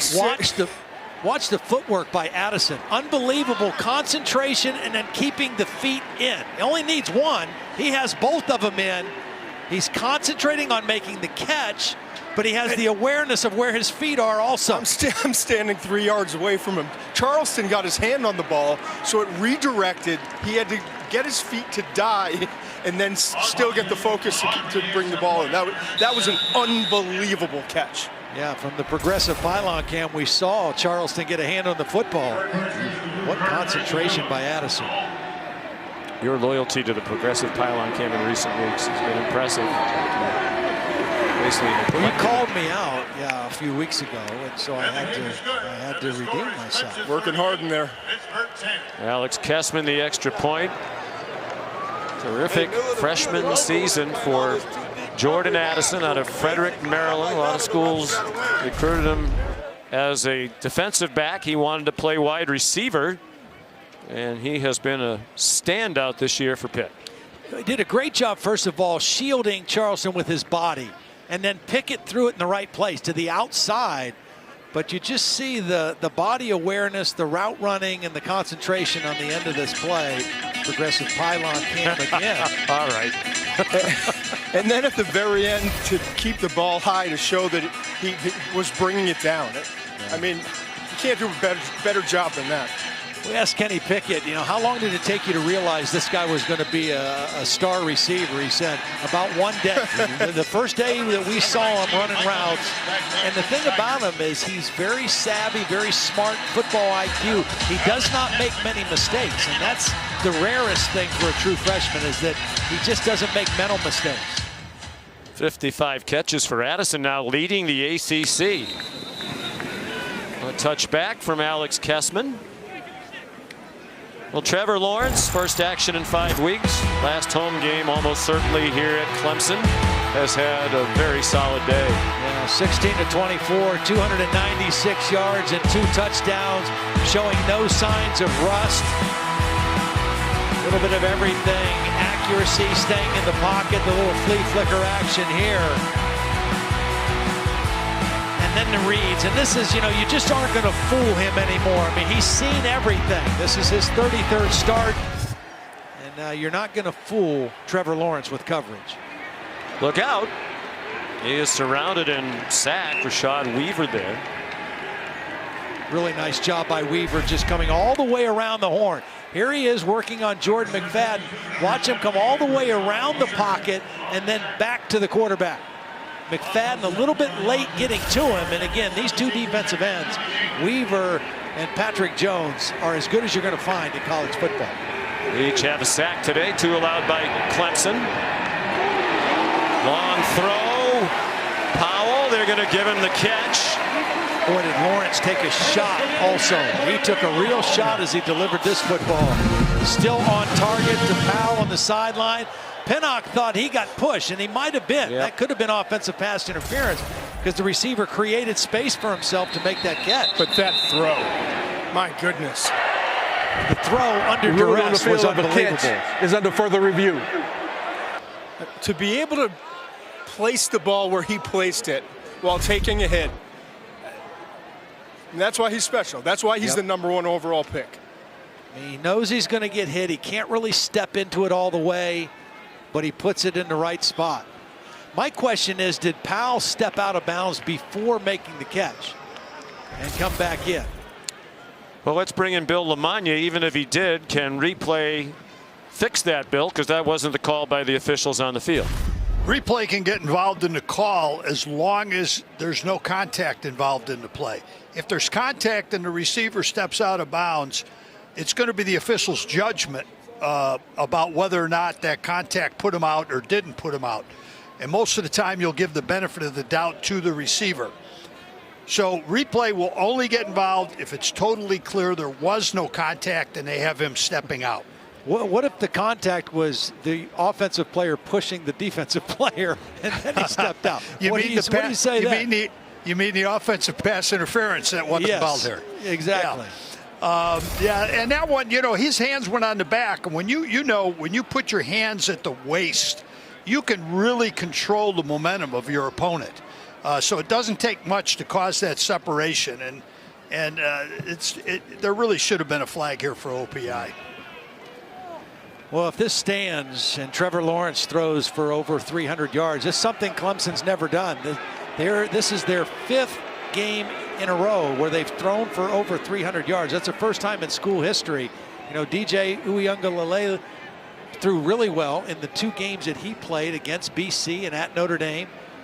And Trevor Lawrence averaging over 300 yards a game himself, but they have not run the football the way they've done in the past, but their passing game with 2 quarterbacks has been phenomenal this year. Good thing it's the pesky TV people slowing down the game. I mean, what is this about, right? I mean, seriously.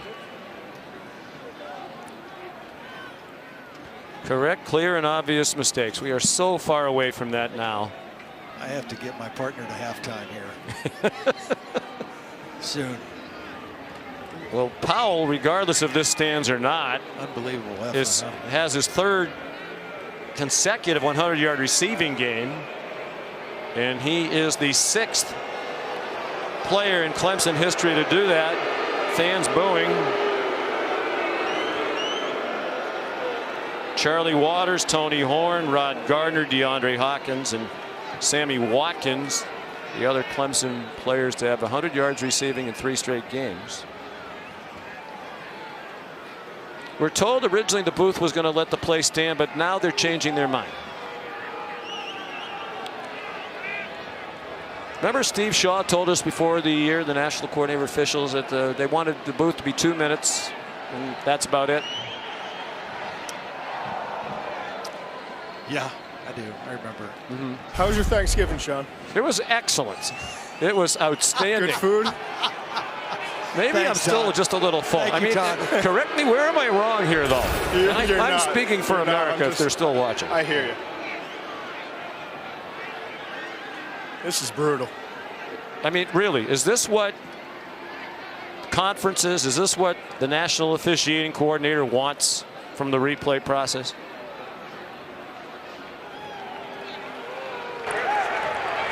After further review, illegal touching, offense number 17 stepped out of bounds, came back in, was the first to touch the ball. It will be 3rd down at the 18-yard line, 3rd down.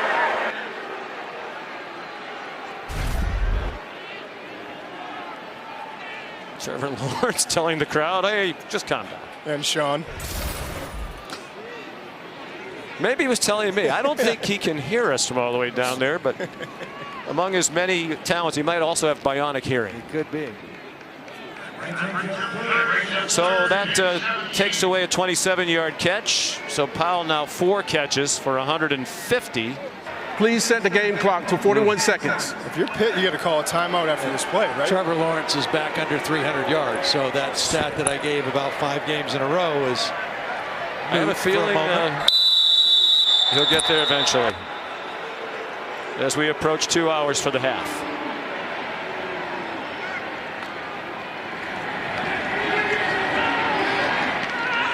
Rodgers taken down inbounds by Eric Hallett. Nice play by Hallett. Now, Hallett's been interesting. He never started till this year. He started a game at corner and a game at safety. 30-second timeout. Pitt uses their final timeout. Stop the clock with 36 seconds left. Maybe try to go after the punt. I wish they had a couple more timeouts so they could keep the half going, because I think that would make you happy. Well, I'm sort of being, as you know, trying to have some fun with the crankiness, but I do think it's situations like what we just saw that really make people have a hard time sometimes with replay. I'm kind of to the point myself where I'd just like to see it go back to the old days where there's no replay, and if they missed it, they missed it. Yeah. And you'd be very gracious when they miss calls. I would be extremely in the holiday spirit. We would be extremely gracious. But the bigger point, obviously, as we get toward the end of the half, is Clemson.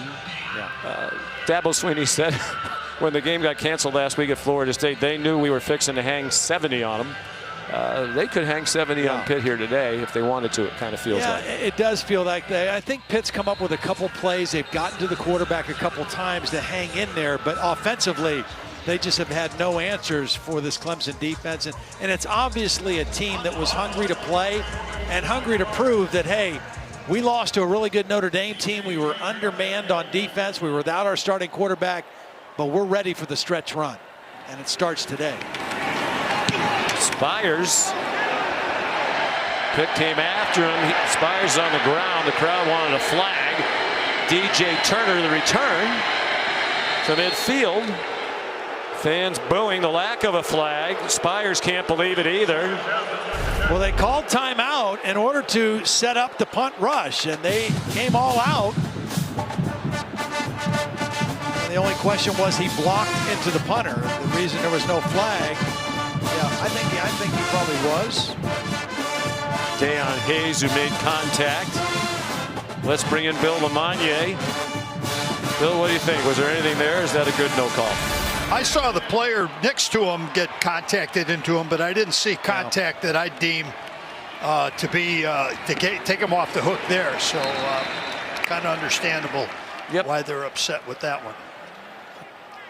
Catch by Taysir Mack. Ray Thornton right there. Pitt has no timeouts. Kessman has a huge leg. He has 12 field goals of 50 plus in his career. That's a catch, but the half is going to end. Jared Wayne down at the 30-yard line.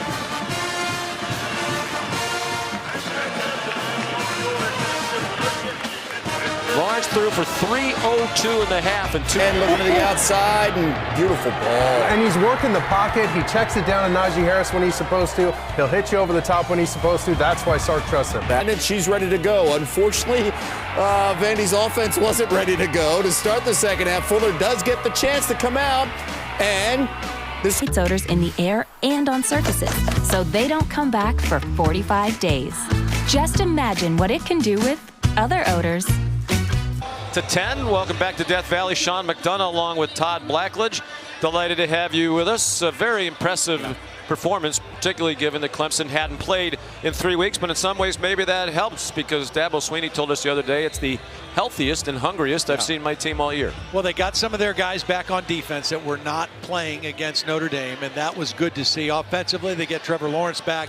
He was very sharp, throwing for over 300 yards in the first half. And I thought they did something really good, Sean. They had 23 first down plays in that first half. 16 of them were passes, and they averaged over 13 yards per pass. So they really attacked this aggressive Pitt defense on first down by throwing the football and did it very well. The 302, second most ever passing yards in a half for Trevor Lawrence. He had 391 in the first half against Georgia Tech earlier this season. Alex Kessman kicks off for Pitt. Michael Dukes back for it. He slipped at the goal line.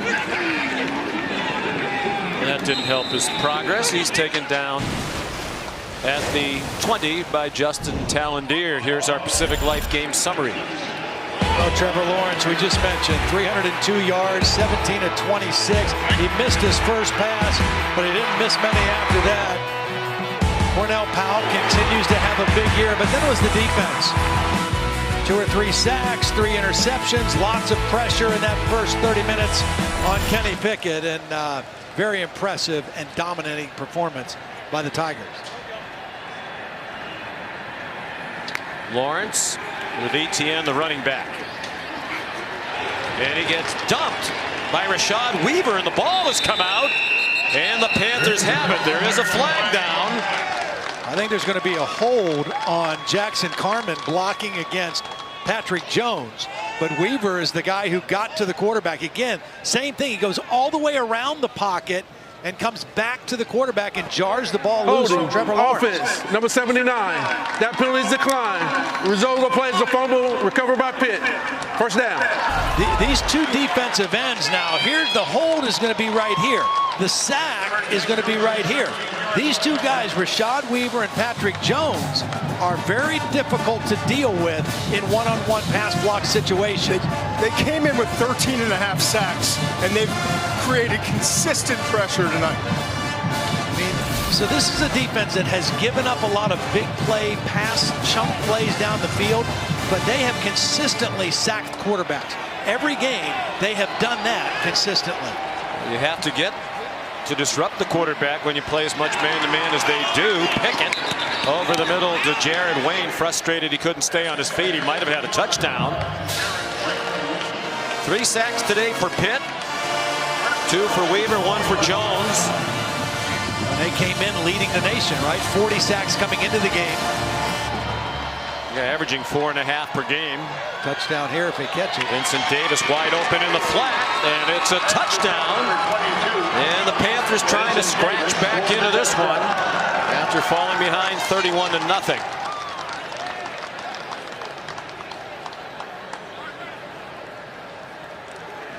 In a 31-point quarter, we mentioned the highest scoring first quarter ever for Clemson. A couple of times over the years they had scored 28, but it's not their highest scoring quarter of the season. In that game we mentioned against Georgia Tech, they scored 35 points in the second quarter on their way to a 73-7 win. Tessman adds the extra point. Go back and look at this touchdown. A little mix-up in the coverage. The back's going to go out here, and one of these guys in here has to be responsible for covering that back out of the backfield. Nolan Turner, the safety, he goes back inside. Nobody comes out quickly. So good design, good play call, and we see Pitt now take advantage of the turnover by Clemson. That's what Clemson did the first half. It was all started with the sack by Rashad Weaver, working on McFadden, knocks the ball loose, and very quickly after that, Pittsburgh capitalizes.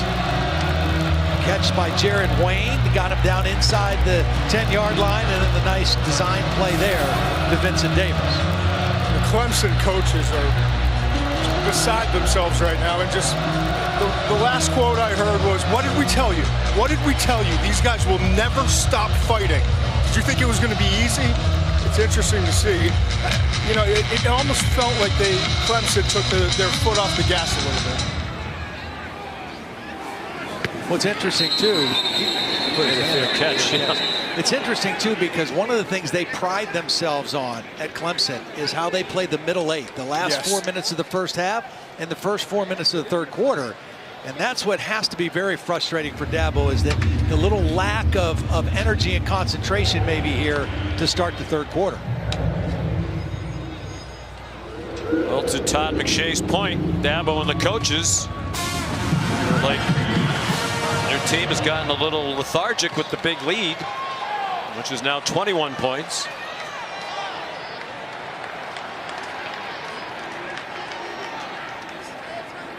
We start this possession with a run. The keeper by Lawrence. And he twisted and turned and got 9. There is a flag down. Patrick Jones was responsible for the back. He tackled Travis Eteinne, and the quarterback kept holding. that. Offense, number 65.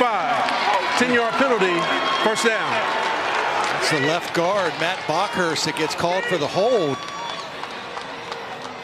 Yeah, he actually just threw a defender down. Watch him, number 65, right here at the end of the play. Trevor Lawrence is already outside, and Bockhurst just rips a man to the ground, completely away from the play. An unnecessary penalty, and he's out of the ballgame.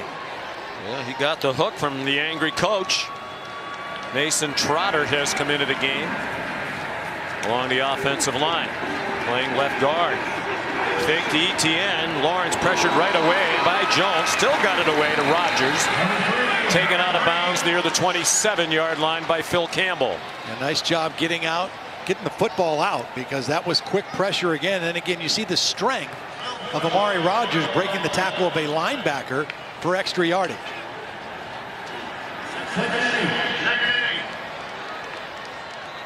Clemson's previous 3 possessions, punt, fumble.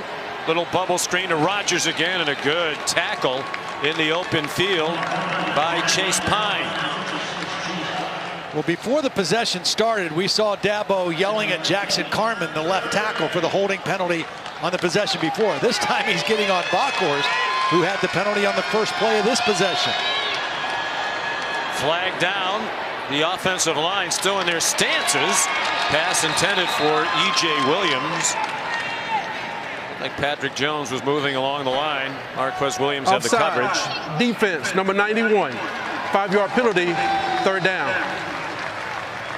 Well, Randy Bates, the defensive coordinator, has to be very pleased with the energy and the fight that his defensive unit has started this 3rd quarter with.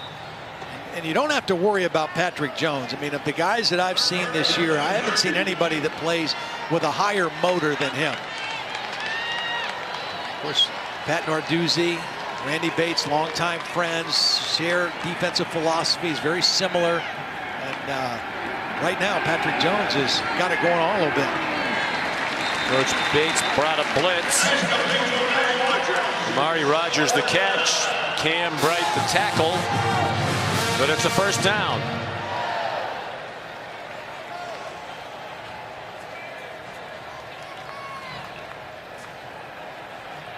A little surprised that they haven't tried to throw the football to Eteinne on some kind of route against the linebacker. Eteinne to the 45-yard line. Been very impressed with how Tony Elliott, the offensive coordinator, has utilized getting Travis Eteinne the ball in space. And a lot of times that means throwing him the football, little swing passes, little screens, just to get him out there. They're really not a lot different than running plays, but you just get him with all his speed out in space. And Tony's done a really nice job of being creative with number 9 this year. There it is. With the blitz, they swing it out quickly to Eteinne. 1st down. He gets belted out of bounds at the Pittsburgh 44 by Cam Bright. But that's another Tigers 1st down. See, the difference between this play and running a toss sweep is he doesn't start with the ball behind the quarterback. He starts with it all the way outside in space. And with a lot of momentum. And with a lot of momentum and all that speed. I mean, those are just really smart ways to get the ball to one of your best players.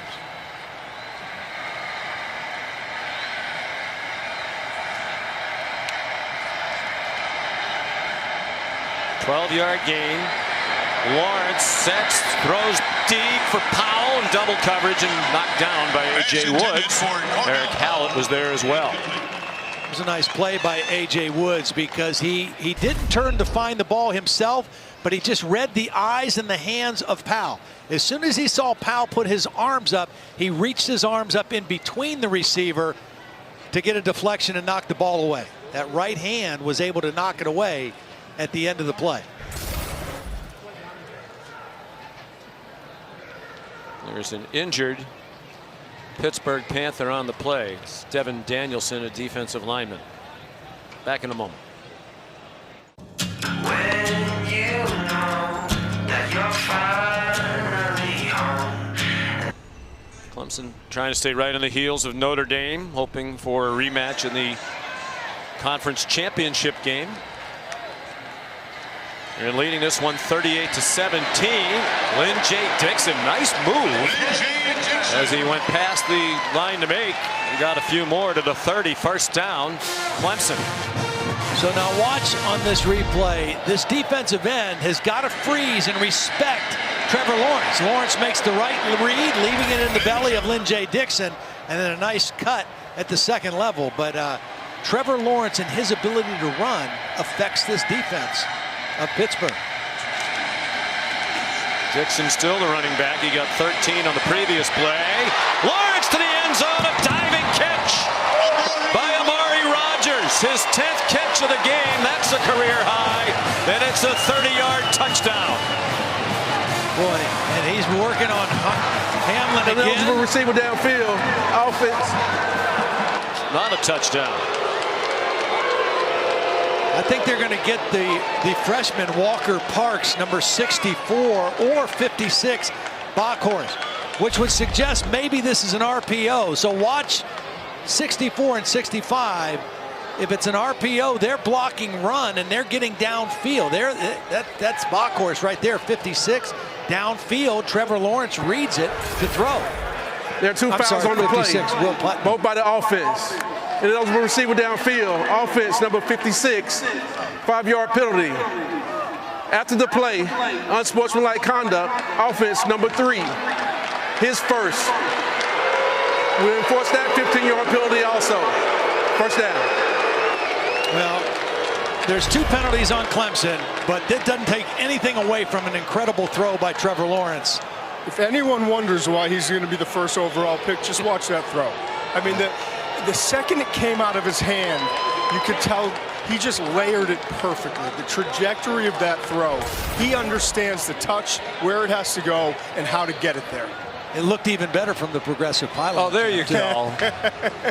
And the penalty on Amari Rodgers was he got up and threw the football into the brick wall in the back of the end zone. That was the unsportsmanlike penalty on Rodgers. Now it's 1st and 30.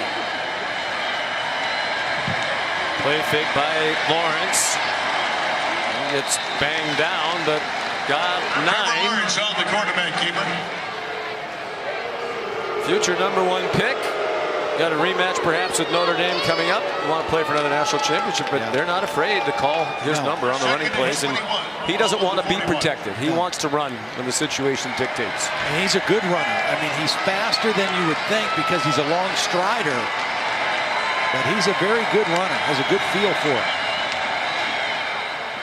But that's what he does best. Yep. Powell. Well, it was 1st and 30. Now it's going to be 3rd down and about 1.5 yards. Another big game for Powell. That's his 5th catch for 169. See, that's RPO. I mean, the line and the defense has to read counter on that. He's faking counter, but throwing a ball down to the middle of the field off of RPO. And that's how the RPO game has changed so much in college football. It always used to be just bubble screens off the fake run. Now they're doing all kind of things. 8 more receiving yards than Powell had last game against Notre Dame 3 weeks ago. Lawrence tripped up. Again, a designed run for the quarterback on 3rd and 2. With the lost yardage, they'll kick the field goal. Well, they got most of that yardage back. They called the quarterback's number again, and a blade of grass got him. Yeah. Jumped up and grabbed that ankle. So here's Potter to try a 41-yarder, it appears. Made one from 46 early in the game. What happened to that hair there? It's a little different hairstyle BJ's got this year. Competing with Trevor Lawrence. Are you saying it went over in space to the left where you circled? Or what? Well, no, they had a nice picture of his short hair. Picture of the kick is wide left from 41 yards. Dabo Sweeney's angst continues. 9:03 to go, 3rd quarter.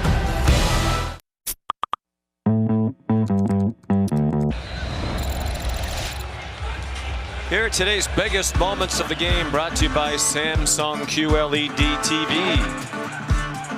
A.J. Williams, an early touchdown. Their first 3 touchdowns were set up by interceptions by the Clemson defense. They led 31-0 after a quarter. Dabo Sweeney was a much happier man then, but the offense has gotten stagnant. Punt, fumble, and missed field goal in their last 4 possessions. And the Panthers are within 21, have momentum and the ball from their own 24 after the missed field goal. And a very long way to go, 9:08 3rd quarter. Kenny Pickett, 17 out of 30. For 168. Jared Wayne upended as he crossed the 25.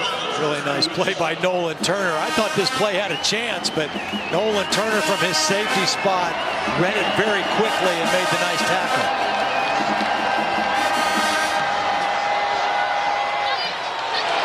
That pass almost intercepted by Malcolm Green, who had one in the first half. We're trying to get it to DJ Turner. Malcolm Green's had a really good game. He's listed as 3rd on the depth chart, but he's been in there with the starters a lot. When I talked to the coaches, they said he reminds them a lot of Dre Bly. was a tremendous player. Green originally committed to LSU. Came to Clemson instead. That pass off the hands of Jared Wayne. And a big 3 and out. You can feel a little anxiety in the crowd here as Pittsburgh took the field. That offensive series.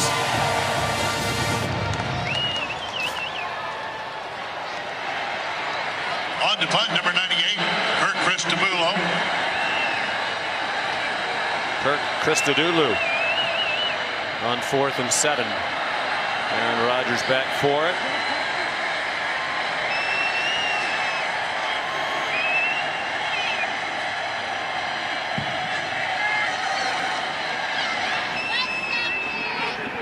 Another good punt. Another fair catch at the 29-yard line. 44-yard punt.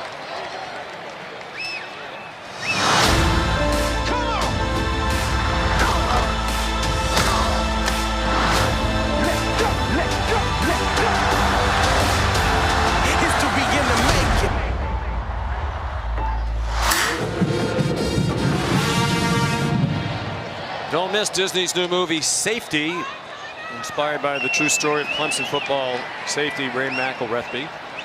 Streaming exclusively on Disney Plus on December 11th. Travis Eteinne on first down for the Tigers. Got 3 before Cam Bright took him down. Still not a lot of running room for Travis Eteinne. That's the 3rd week in a row now. He's under 50 yards, 9 carries. Pittsburgh's defense, one of the best in the country at stopping the run. They're kind of built that way. They load up the box, try to make you throw it. Braden Galloway, tight end screen. He delivered some punishment, refused to go down. Finally went to the turf at the 35-yard line.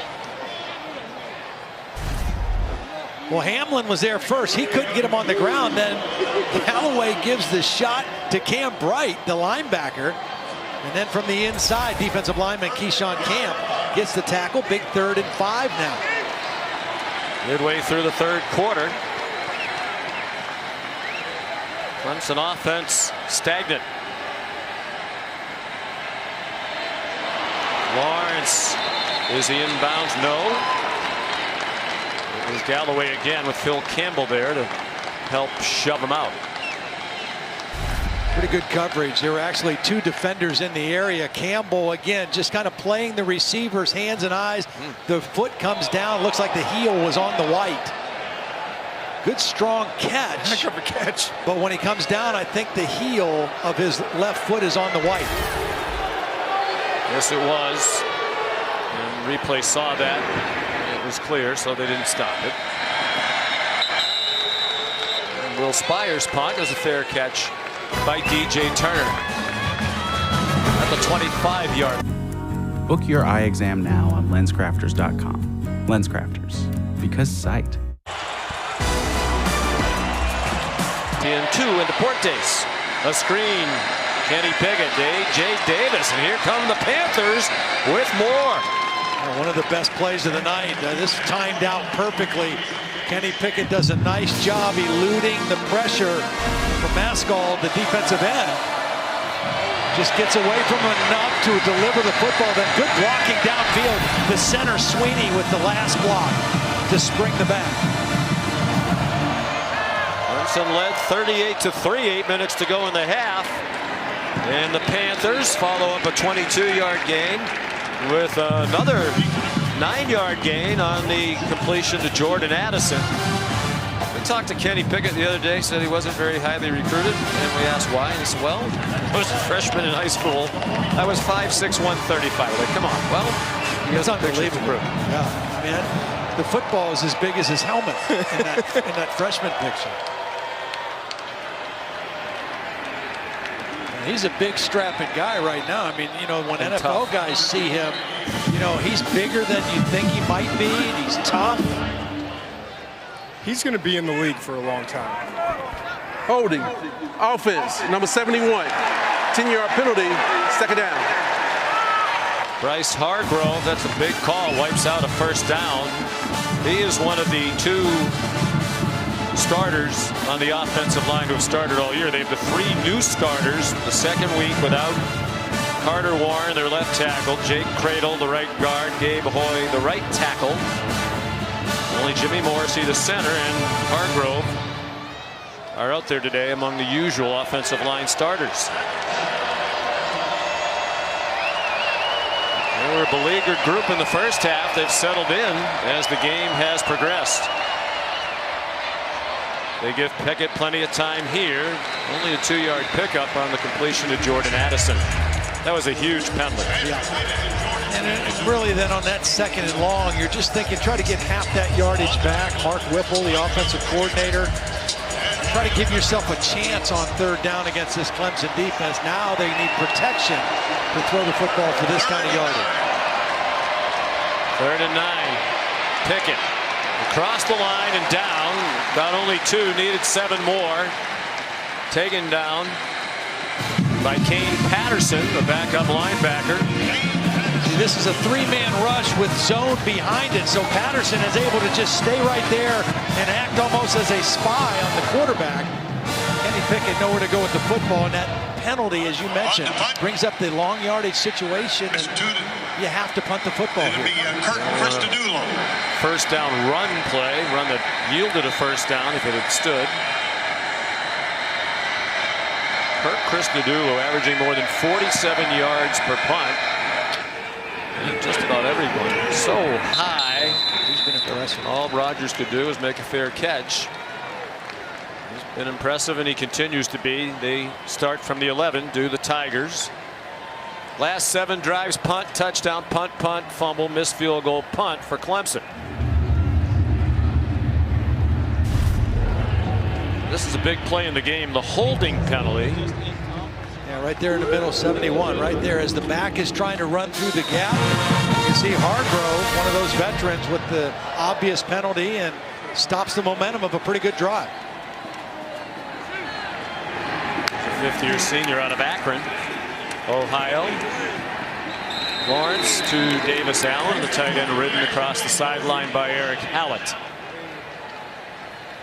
For a long levered quarterback, Trevor Lawrence does a great job of getting out of his play fake or the mesh on the RPO and just getting the ball out quickly. He's got good feet. Really does. He really has good feet. That enables him to do that.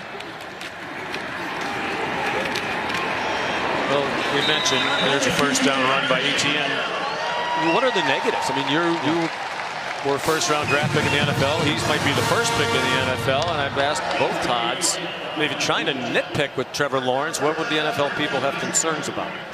Personally, I don't think he has that. I mean, you know, last year there was some questions that he tried to do too much. He threw interceptions early in the year. Then he ended up finishing strong.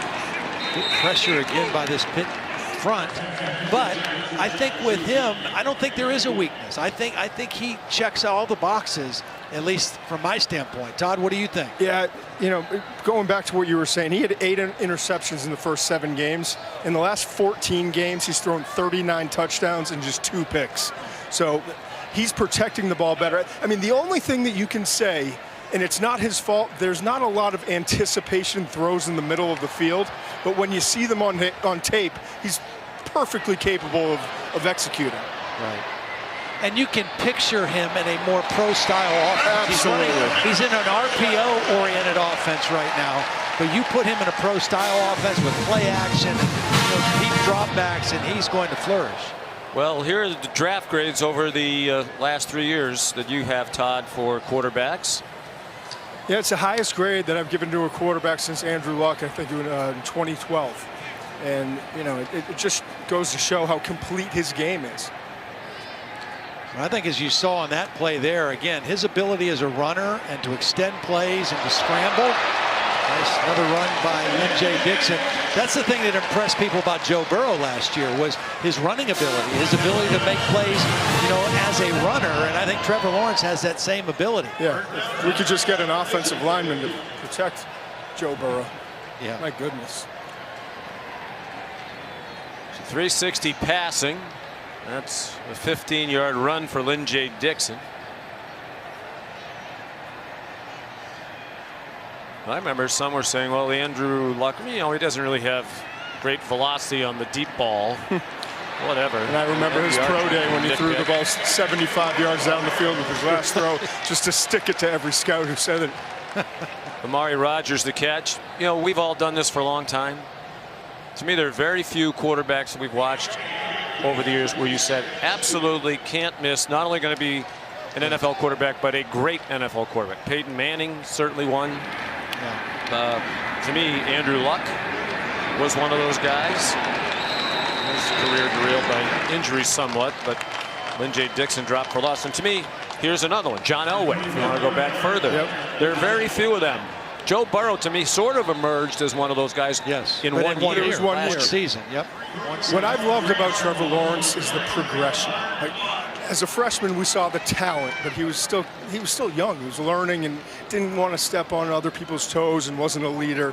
Second year, he comes in with a lot of hype, and he threw as we said, the 8 interceptions in the first 7 games, but kind of settled down. And then watching him this year, and even talking to him, I remember before the Wake Forest game, talking to him when he was in his car. He sat down and talked to us for about 20 minutes. The maturity, talking about social issues, talking about COVID and how he's worked and why he's back and wanting a championship and the reason that he's here playing and not opting out. You can just tell he's a pro mentally, and he's come so far in terms of maturity over the last 3 years. David Green, the injured player for Pitt. Here's a retrospective on his career. Won the national championship, was the most valuable player of the title win against Alabama with a brilliant performance. 5th in the country in total touchdowns last year. Just the one loss in that title game last year to LSU. One more touchdown, either passing or running, it'd be 100 for his career. He'd be the 5th ACC player to reach that number. So, okay, people are watching this game. Green walks off under his own power.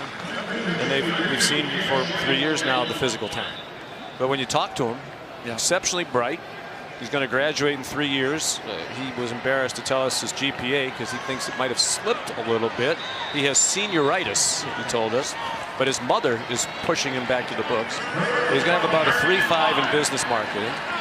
High character person. Man of considerable faith. As Todd McShay said, he's developed as a leader. He led the movement by players who wanted to play when it looked like they might not even have a season. The crowd fighting a face mask. There is no flag, but he runs for the first down to the 38-yard line.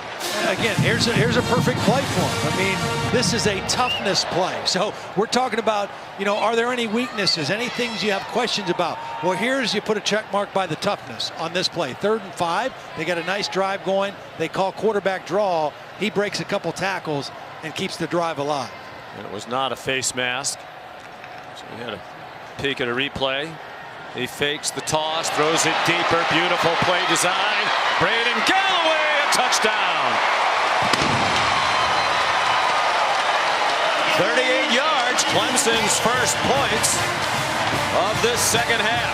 Well, they really put Servassier Dennis, number 32, in a bind on this play. What a great play call by Tony Elliott and then executed by Trevor Lawrence. They fake the toss to Eteinne. That freezes the linebacker. He doesn't know whether to go up the field on the of a run touchdown. Is or that to go before with the the tight review? end. That was a beautiful call. Question is, did he step out of bounds? Looked like he might have right there. His heel, he did. His heel is clearly on the line there. From the Progressive Pylon King. Thank you. Maybe McShay should start to pull his share of the load here with the Progressive Pylon King. Watch the execution is doing a of this great play. job. Watch this guy right here, number 32. He just gets put in a bind. Do I come up on Eteinne on this fake? Oh, wait a minute. The tight end's going out for a pass. He's in the middle. He's caught in between. Perfect play call, perfect execution. And it's not going to be a touchdown, but it was a beautiful play by the Clemson offense. It was DeMar Hamlin as usual. I was just going to say, give him credit for that effort coming from the other side of the field. Well, they had Paris Ford as his other starting safety next to him. He was preseason After further All-American review, by some. the runner stepped out of bounds with the ball at the 3-yard line. It'll be first and goal. Clock operator, please set the game clock to 1:04. 1:04. He got more clock attention. on my signal. Paris Ford, but we talked when they still had Paris Ford, the Pitt coaches. You got the impression they weren't disparaging Ford, but you got the impression they thought Hamlin was the better of the two safeties. Well, the frustrating part is I've got 4 defensive players from Pitt in the top 150 prospects this year. Patrick Jones and Sean Weaver are still here. Jalen Twyman opted out before the season, and Paris Ford just did recently. Twyman, another defensive lineman in the middle. They sell out on the blitz, and Eteinne has the touchdown. His second rushing touchdown of the game. And now they've scored for the first time in the third quarter. It's 44-17. The presence of Trevor Lawrence and his ability to run has opened up more opportunities for Travis Eteinne to run the football. Still only 56 yards, but 2 touchdowns, and it's just the presence of Lawrence that has helped open things up for Travis Eteinne today.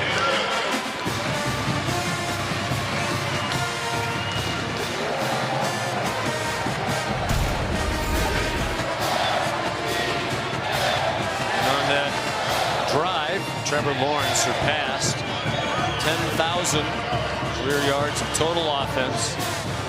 Number 3 in Clemson history. Moved past Charlie Whitehurst today, behind only Taj Boyd and Deshaun Watson.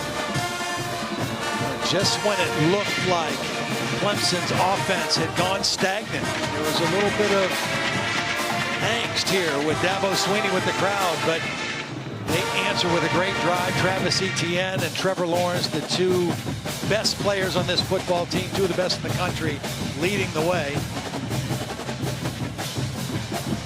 Knows how to find the end zone, that's for sure. 2 touchdowns today, both running. 76 career touchdowns from scrimmage. This past Ricky Williams. The 5th all-time.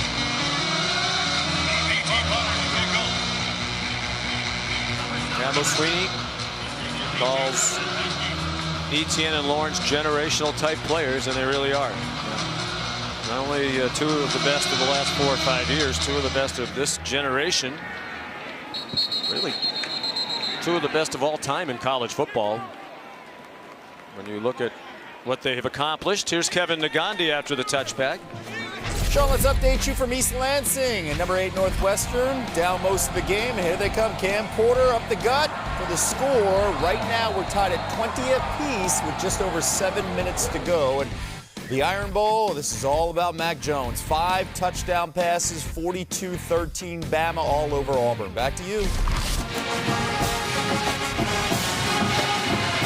Mac Jones is he still continued to play that way, but his name's kind of faded down the list a little bit in some people's minds when you're talking about Heisman, Justin Fields, Trevor Lawrence hadn't played till today, but Mac Jones. Vegas. The sports books had Mac Jones ahead of Trevor Lawrence. Kyle Trask also ahead of Trevor Lawrence. And Justin Fields, which is hard for me to believe, only because they played so few games at Ohio State. Did you guys see Kyle Pitts again today for Florida? The tight end. He's impossible to cover. He's back healthy. And Trask is a different dude when he's on the field. 2 carries in a row for Vincent Davis. Trask has had a phenomenal year. To many, he is the front runner. But to me, it says the best player. It doesn't say who's having the best season. And there's a lot of football still to be played. If we're picking the best player, you're looking at it right there. And the biggest games the player left. Back after this from your ABC stations. Update on Tuesday night. Alabama #1 and is going to stay that way. Notre Dame #2 and very impressive, I thought, yesterday against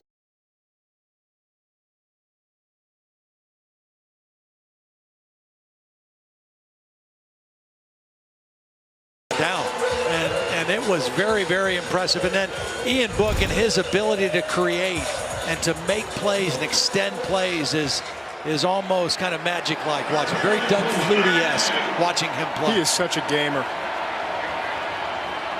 First play of the fourth quarter and a big one for Pittsburgh. 3rd down and 2. 5-man rush after Kenny Pickett, and it's intercepted. The 4th for the Clemson defense and the 2nd for Mario Goodrich today. Well, the pressure was picked up pretty well, but this is a mishap and a miscommunication between receiver and quarterback.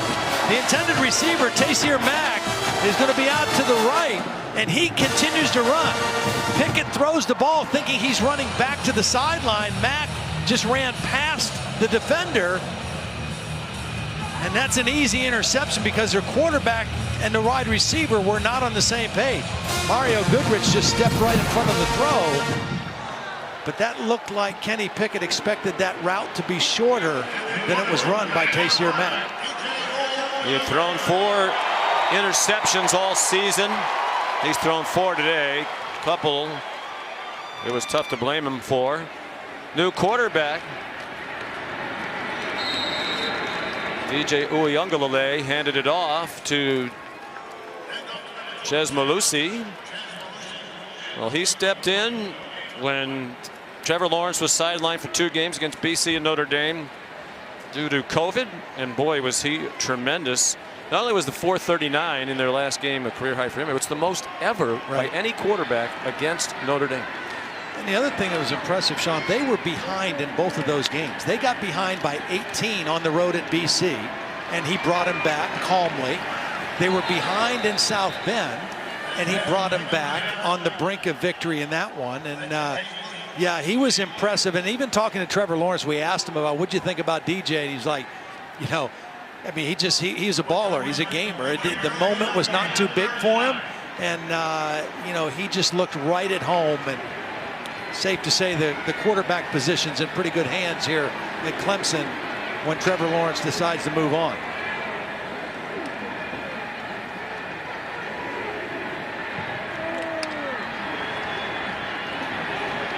On the draw, Malusi, big hole, 1st down inside the Pitt 30 to the 27-yard line. Judson Tallendier and Eric Hallett made the tackle. So you wonder if that's the end of the day for both Eteinne and Lawrence. I would think so. Should be. I would think so. It was almost certainly the final home game for each. Malusi runs out of bounds inside the 20. Trevor Lawrence today 26 for 37. It is his last home game. He threw for 403 yards and 2 touchdowns. That is 1 yard shy of his career high, which he set back on October 17th at Georgia Tech. 2 touchdowns, no interceptions today.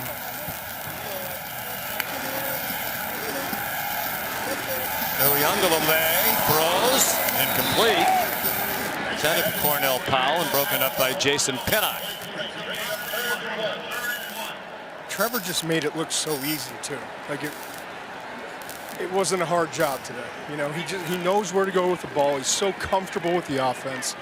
He does such a great job with the mesh and the RPO and getting the ball out quickly, and as Todd alluded to, with his quick feet for a tall guy. He's got it going. Well, and he's just seen so much. You know, you're not going to fool him.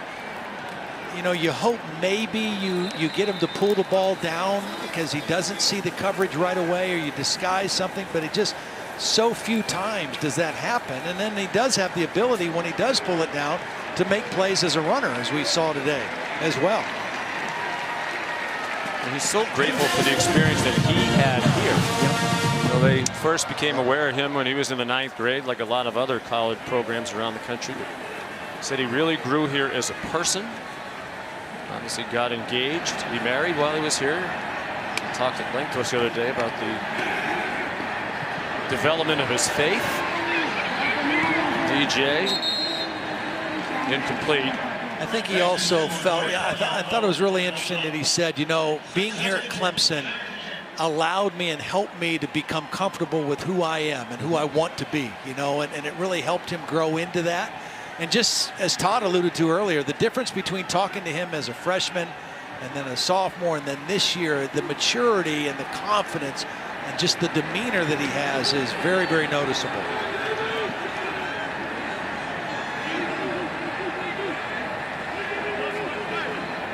They call DJ Big Cinco. I think we're going to go along with that. I like that.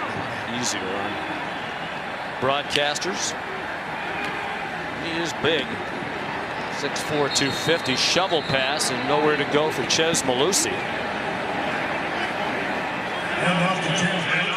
Trevor Lawrence with those 2 touchdown passes, 99 career touchdowns responsible for either rushing or throwing. He'll get 100 before he's done. They have at least one more regular season game next week at Virginia Tech. When he gets to 100, he'll join Taj Boyd, Lamar Jackson, Phillip Rivers, and Deshaun Watson as the only ACC players to do that.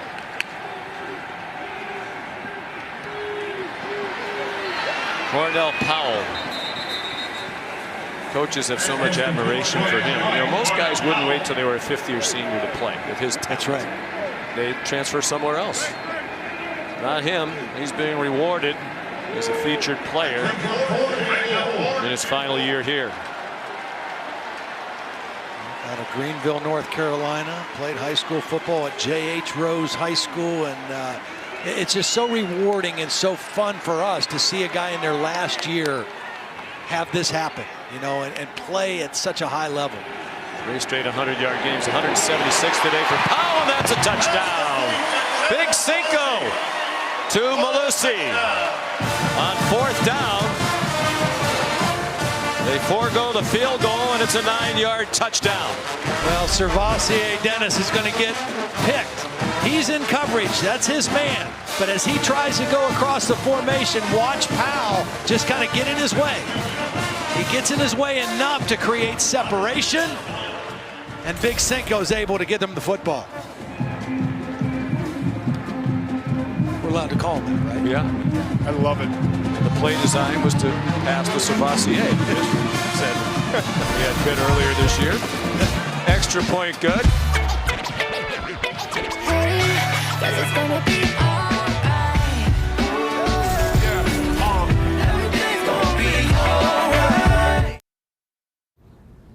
We're even going to give B.T. Potter, the kickoff man, the rest of the day off, it seems. Here's Aiden Swanson, left-footed redshirt freshman out of Tampa. Kick his ass! Turner.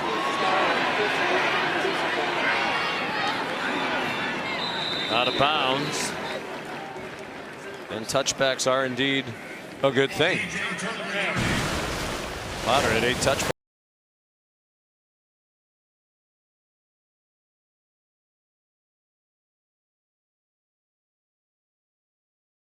Travis Eteinne, not huge numbers, but definitely a factor in the football game. And 10 catches, a career high for Amari Rogers, who continues to kind of lead the way with this somewhat depleted wide receiving core of Clemson. And you wonder, you know, they're going to get some of those guys back possibly before this year ends, before they get into the ACC championship game and the playoff potentially. Kenny Pickett. What a battler he is. Held on to the ball a long time, hoping he could find somebody. He did not. And Reagan Upshaw was the man who took him down.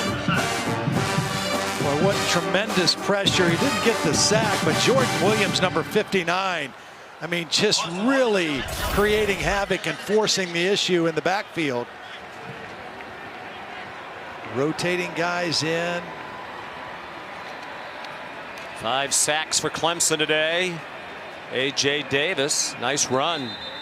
Got the sack yardage back and about 4 more. If you're a Clemson fan, you have to be really excited about the depth that you've seen on the defense tonight. I mean, guys like Malcolm Green, a true freshman, coming in and having the big plays and interception. Tyler Davis coming back, number 13, just a wrecking machine in the middle of the defensive line. Pickett. Yeah, they got all 3 of those guys back. They've got, you know, Tyler Davis back. They got James Skalski back. They got Mike Jones back. critical players in this defense. They do play a lot. They do try to keep guys fresh. But you want your frontline guys out there when the game is on the line. They'll punt on 4th down and 6. Will Sweeney is back deep. He's a senior, but he's already said he's coming back next year, so he did not run down the hill.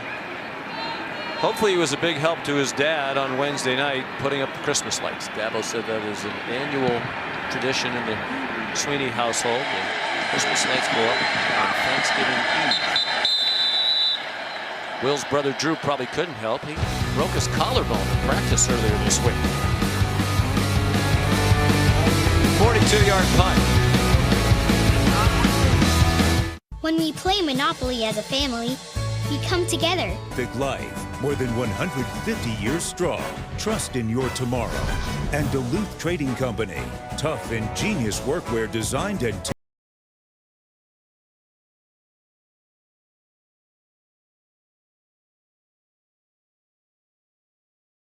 Lawrence in another outstanding performance.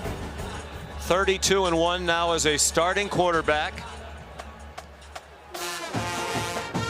Tied for the most wins in Clemson history as the starting QB with Rodney Williams, Taj Boyd, and Deshaun Watson. Will Sweeney swung down. There is a flag. Damar Hamlin and Sweeney just shake hands. Sweeney wasn't bothered by it. The crowd didn't like it. Neither did the officiating crew. I just like how this kid fights, Hamlin. I mean, he's a Pittsburgh Central Catholic kid. Same high school as Dan Marino, Sal Sinceri. A lot of big-time players have come through that school. Little WWE action there. There's no foul for personal foul. 2nd down. You know, I think Will Sweeney might have contributed to them picking up the flag when he went over and shook his hand. It's a like, nice hey, there's play, nothing man. wrong with that. Yeah.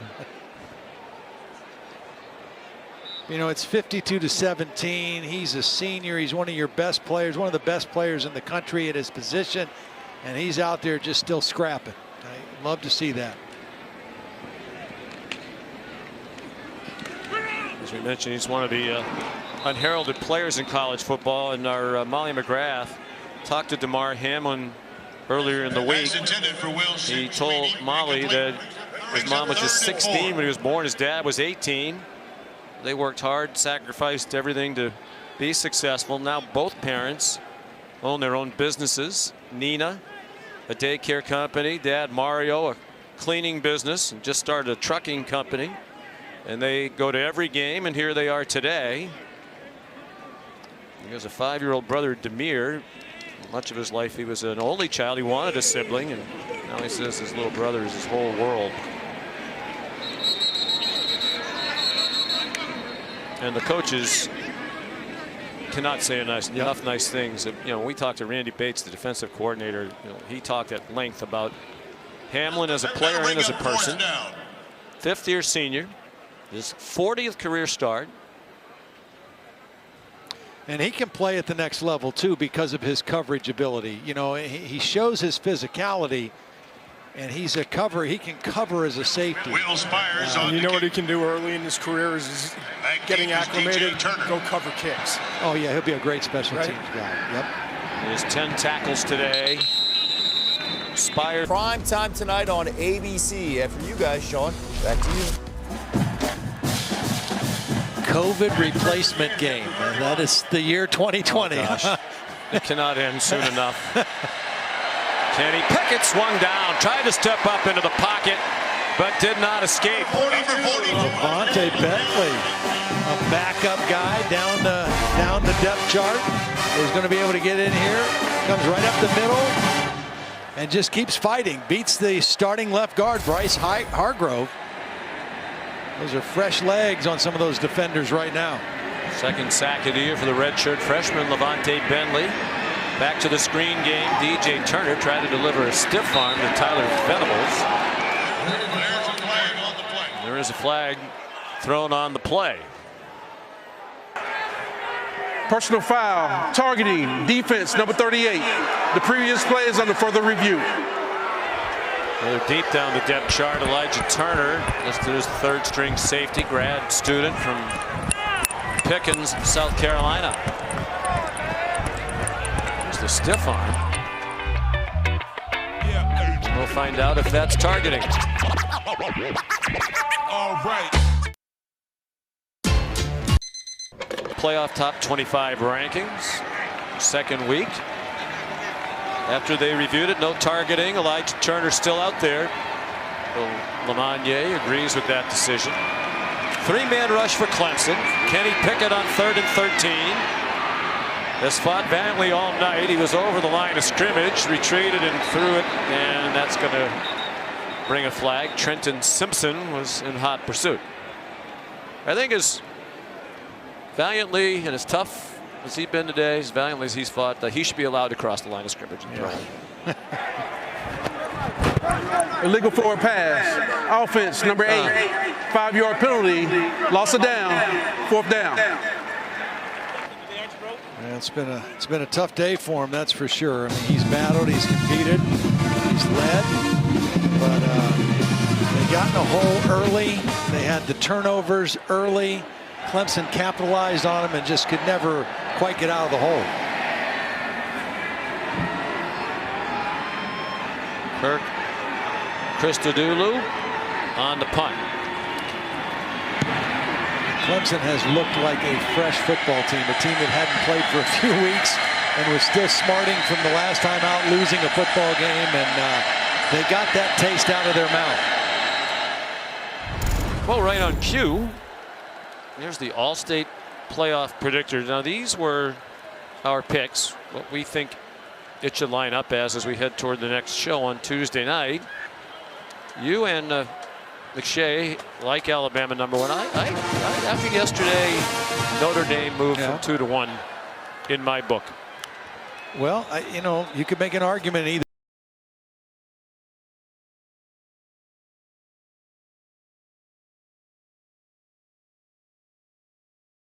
Tough one for me is when you get beyond 4. Florida and A&M. Because I think Florida's a better team than A&M, but they lost to A&M. I mean, A&M beat them, and A&M's only loss was to Alabama. Right. You know, and then, you know, Sean and I both have Cincinnati in there, even though they were off today, and that might end up hurting them on the next ranking on Tuesday. But you guys think really they're think a really good football team. I think they're a really good team too. You think that they would beat Florida or Texas I think A&M? they deserve. My point is, Todd, I think they deserve a shot to play a team like that. That's what I think. I think they're capable in a one-off game to play with anybody. Kobe Pace, the ball carrier there, as they go even deeper down the depth chart. But I don't know. You know, he wants to question our selection of Cincinnati's #5. How could you have Florida ahead of Texas? Well, he just said he thinks they're a better team. Texas, well, they lost. Maybe that must not matter to him. Of course it matters. Of course it matters. You just think they're trending, playing better yeah, now. but watching them since that game, Florida, I think, is getting better. Texas A&M, I think, has had some ups and downs. Yeah. I think Florida is the 5th best team in all of college football. Cincinnati's a great team. I'd love to see the Cincinnati-BYU matchup that there was talk about, but apparently that it's not likely to happen. Yeah. Well, you know, Kevin Nagandi talking about COVID. What was the expression used? COVID games thrown together. COVID replacement game. COVID replacement game. They're like arranged marriages on the fly here. Why not expand it? Well, it's too late, but expand it to 8 was what we've been saying. I've always been a proponent of 8, and I think the non-Power 5, the P5, as Luke Fickell calls it, should be guaranteed a spot. Yep. I mean, you put Cincinnati, UCF a couple years ago, whoever it is, give them a chance. Yep. This would have been a perfect year to do it, really. Anything else going on? Uyunglele upended. Shad Weaver fighting all the way to the finish. I mean, we played the NBA in a bubble. We played, 60-something games in baseball and adjusted the amount of teams in the playoffs there. Why can't we adjust it here? That brings up 3rd. Because they didn't want to. They could have. That's the issue. I think they very easily could have. There would have been some logistical things to work through, certainly. I just don't think they wanted to. Yeah. The frustrating part is it's not apples to apples this year.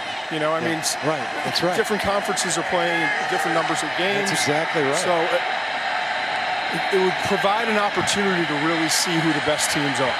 And if they expanded it, it would help them with potential problems like, what if Ohio State only plays 5 games? Right. That's right. You know, okay, yeah, they only played 5, but we think they're one of the best 4 teams, 8 teams. They're in. We'll take Cincinnati.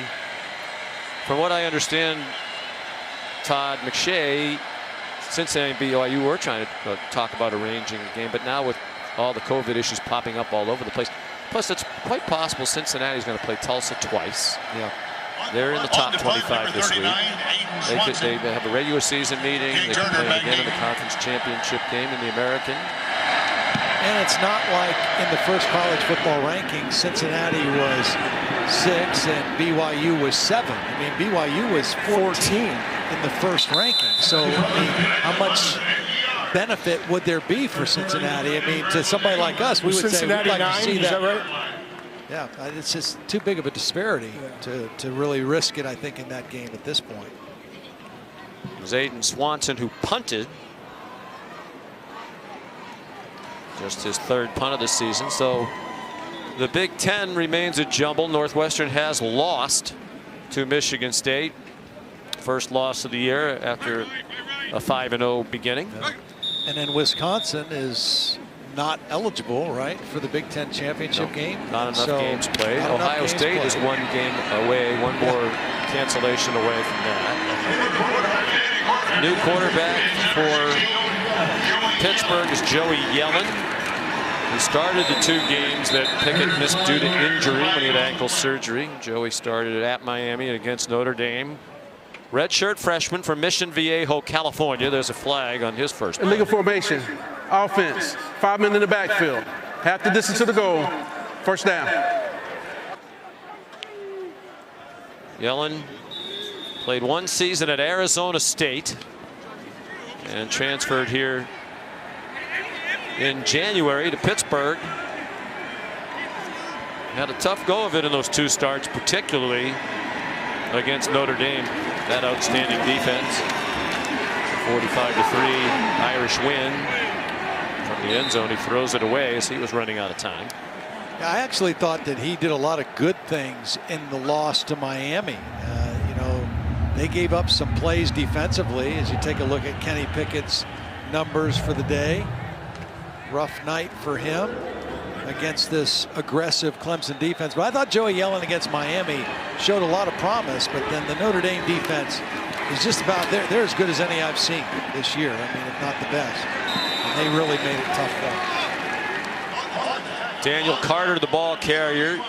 Keith McGuire made the tackle. I believe there have now been 52 different Clemson players who've made a tackle in this game. Yellen in that game at Miami, October 17th, he threw for 277, and that was the most by a Pitt quarterback in his starting debut since John Turman back in 1999, threw 316 against Penn State. John Vardzell, his first catch of the day and his first catch of the season. Former walk-on back in his home state. He's from Charleston, South Carolina. Mark Whipple taking advantage of the teaching moment. Or the opportunity to let off a little steam. Timeout. Clemson, their first 30-second timeout.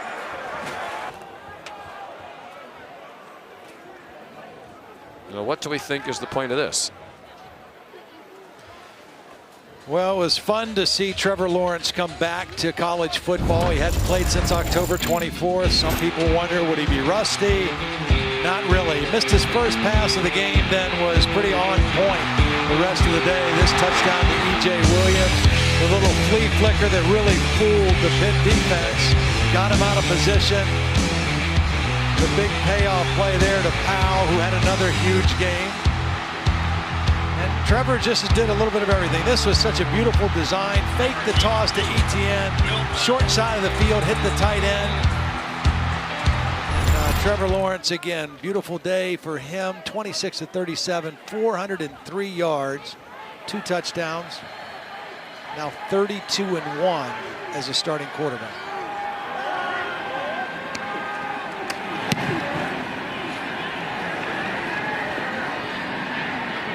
Christodoulou, another punt.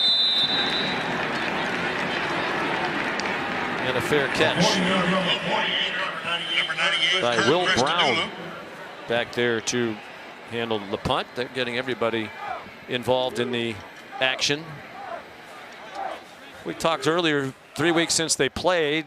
Game wiped out at the last minute last week in Tallahassee. They were eager to play, healthy and hungry, as Coach Sweeney said.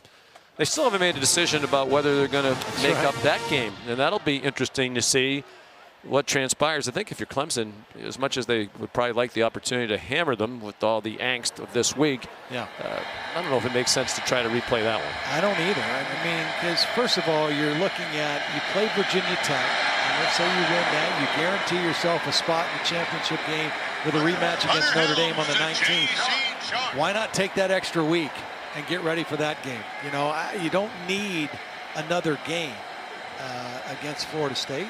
Hunter Helms, walk-on quarterback, freshman, is in there. They got J.C. Chalk, the fifth-year senior tight end, to catch. I get the feeling that Dabo's on the headset. They're almost trying to figure out, well, who else can we get in the game, especially players who might be playing in their final home game. Helms, threw that one into a crowd. Intended for J.C. Chalk. Here's Kevin Nagandi. Sean, the undefeated journey ends for Northwestern and East Lansing. Michigan State has knocked off the #8 Wildcats 29-20. What a win for Mel Tucker. Reminding our audience, we got the Pac-12 on the schedule coming your way. Washington and Utah less than 25 minutes away from Pitt. Back to you.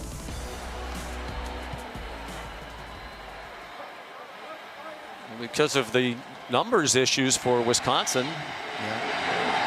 Yet Northwestern still in good shape in the West. Now, that would have been huge. Would have given Wisconsin a much better chance to win the Big Ten West. They were going to need help, and they got some from Michigan State today. Dabo Swinney having some fun over there. I think he's just trying to figure out who else can we put in the game. He's having a lot more fun than he was about the first 4 minutes of the third quarter. He was not a happy man the way his team came out of the locker room and started the third quarter, but they kind of got that turned around, and now it's let's just get as many of the guys in as we can. Josh Jackson gets a hand slap. He's nowhere near our depth chart. Zach, the Panthers on our spot. There's a block punt. They have the backup punter Swanson in there. Zach is frantically grabbing at flip cards and writing names onto our chart. And we have about 6 deep for Clemson because they always play so many people. Dabo almost calling people in from the crowd here. Who else wants to play? None of those guys in there made much of an effort to stop the rush. It's a deflected punt. Well, put me in, Coach. The cheerleaders are leaving. The band's getting ready to walk out, so we're getting there. I think it was John Morgan who deflected the punt. Yep, cheerleaders have done their job. We thought McShay was kidding, but he was not. I never kid. That's Davis Bevel. Now Davis Bevel gets his shot at quarterback. And he's on target. Whoa! Boy. Whoa, whoa, whoa, whoa, whoa. That's the Anthony Williams, who laid out Kai Wright, one of their tight ends. And a good clean hit, too. Led with the shoulder. Southern hospitality right there. And Wright got up, but as he got close to the sideline, went back down. Redshirt freshman tight end with his 3rd catch of the year, and he got walloped by Lee Anthony Williams.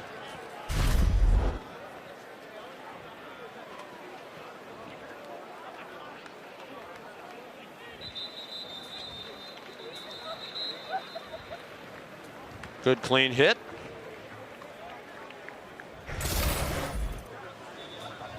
And Williams back on his feet. Not hard to figure how that might have stung a little bit. So Bevel, redshirt freshman, back very close to home. He's from just up the road in Greenville, South Carolina. One of 4 natives of South Carolina to play here today. That's an incomplete pass.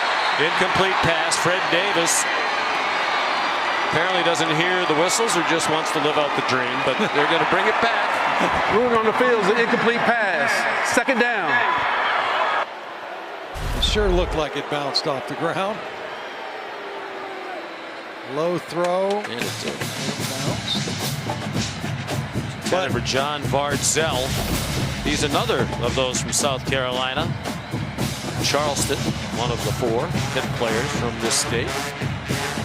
He went to high school in North Allegheny in the Pittsburgh area.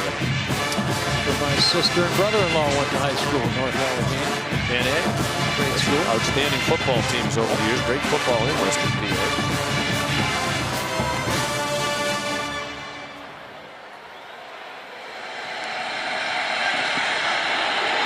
Daniel Carter, the ball's out, and it's a scoop and perhaps a chance to score for Kane Patterson.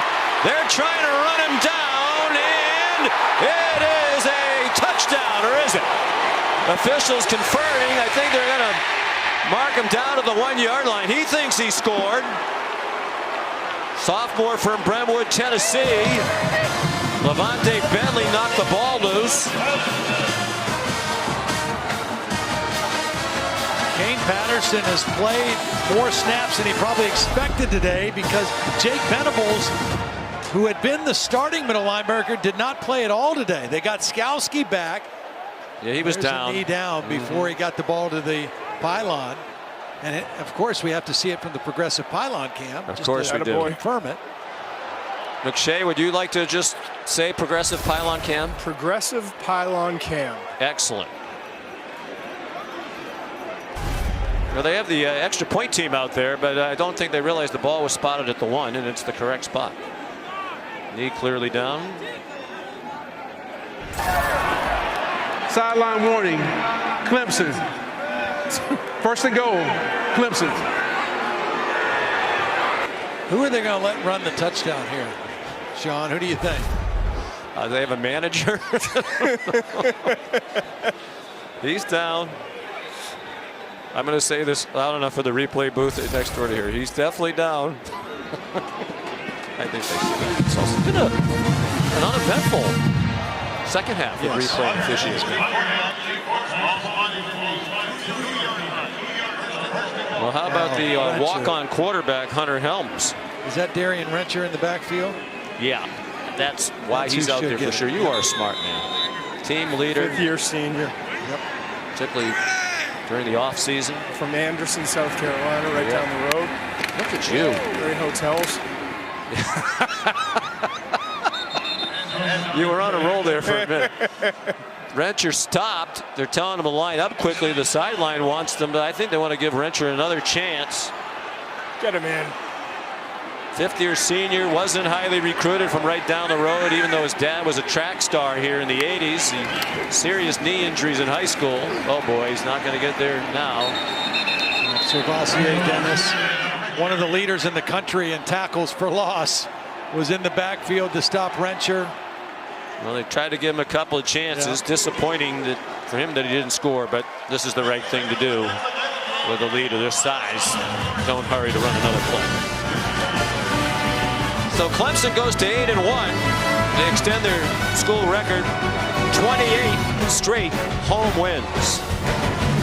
Final score is 52-17. We'll send you to Seattle for Utah and Washington after these messages.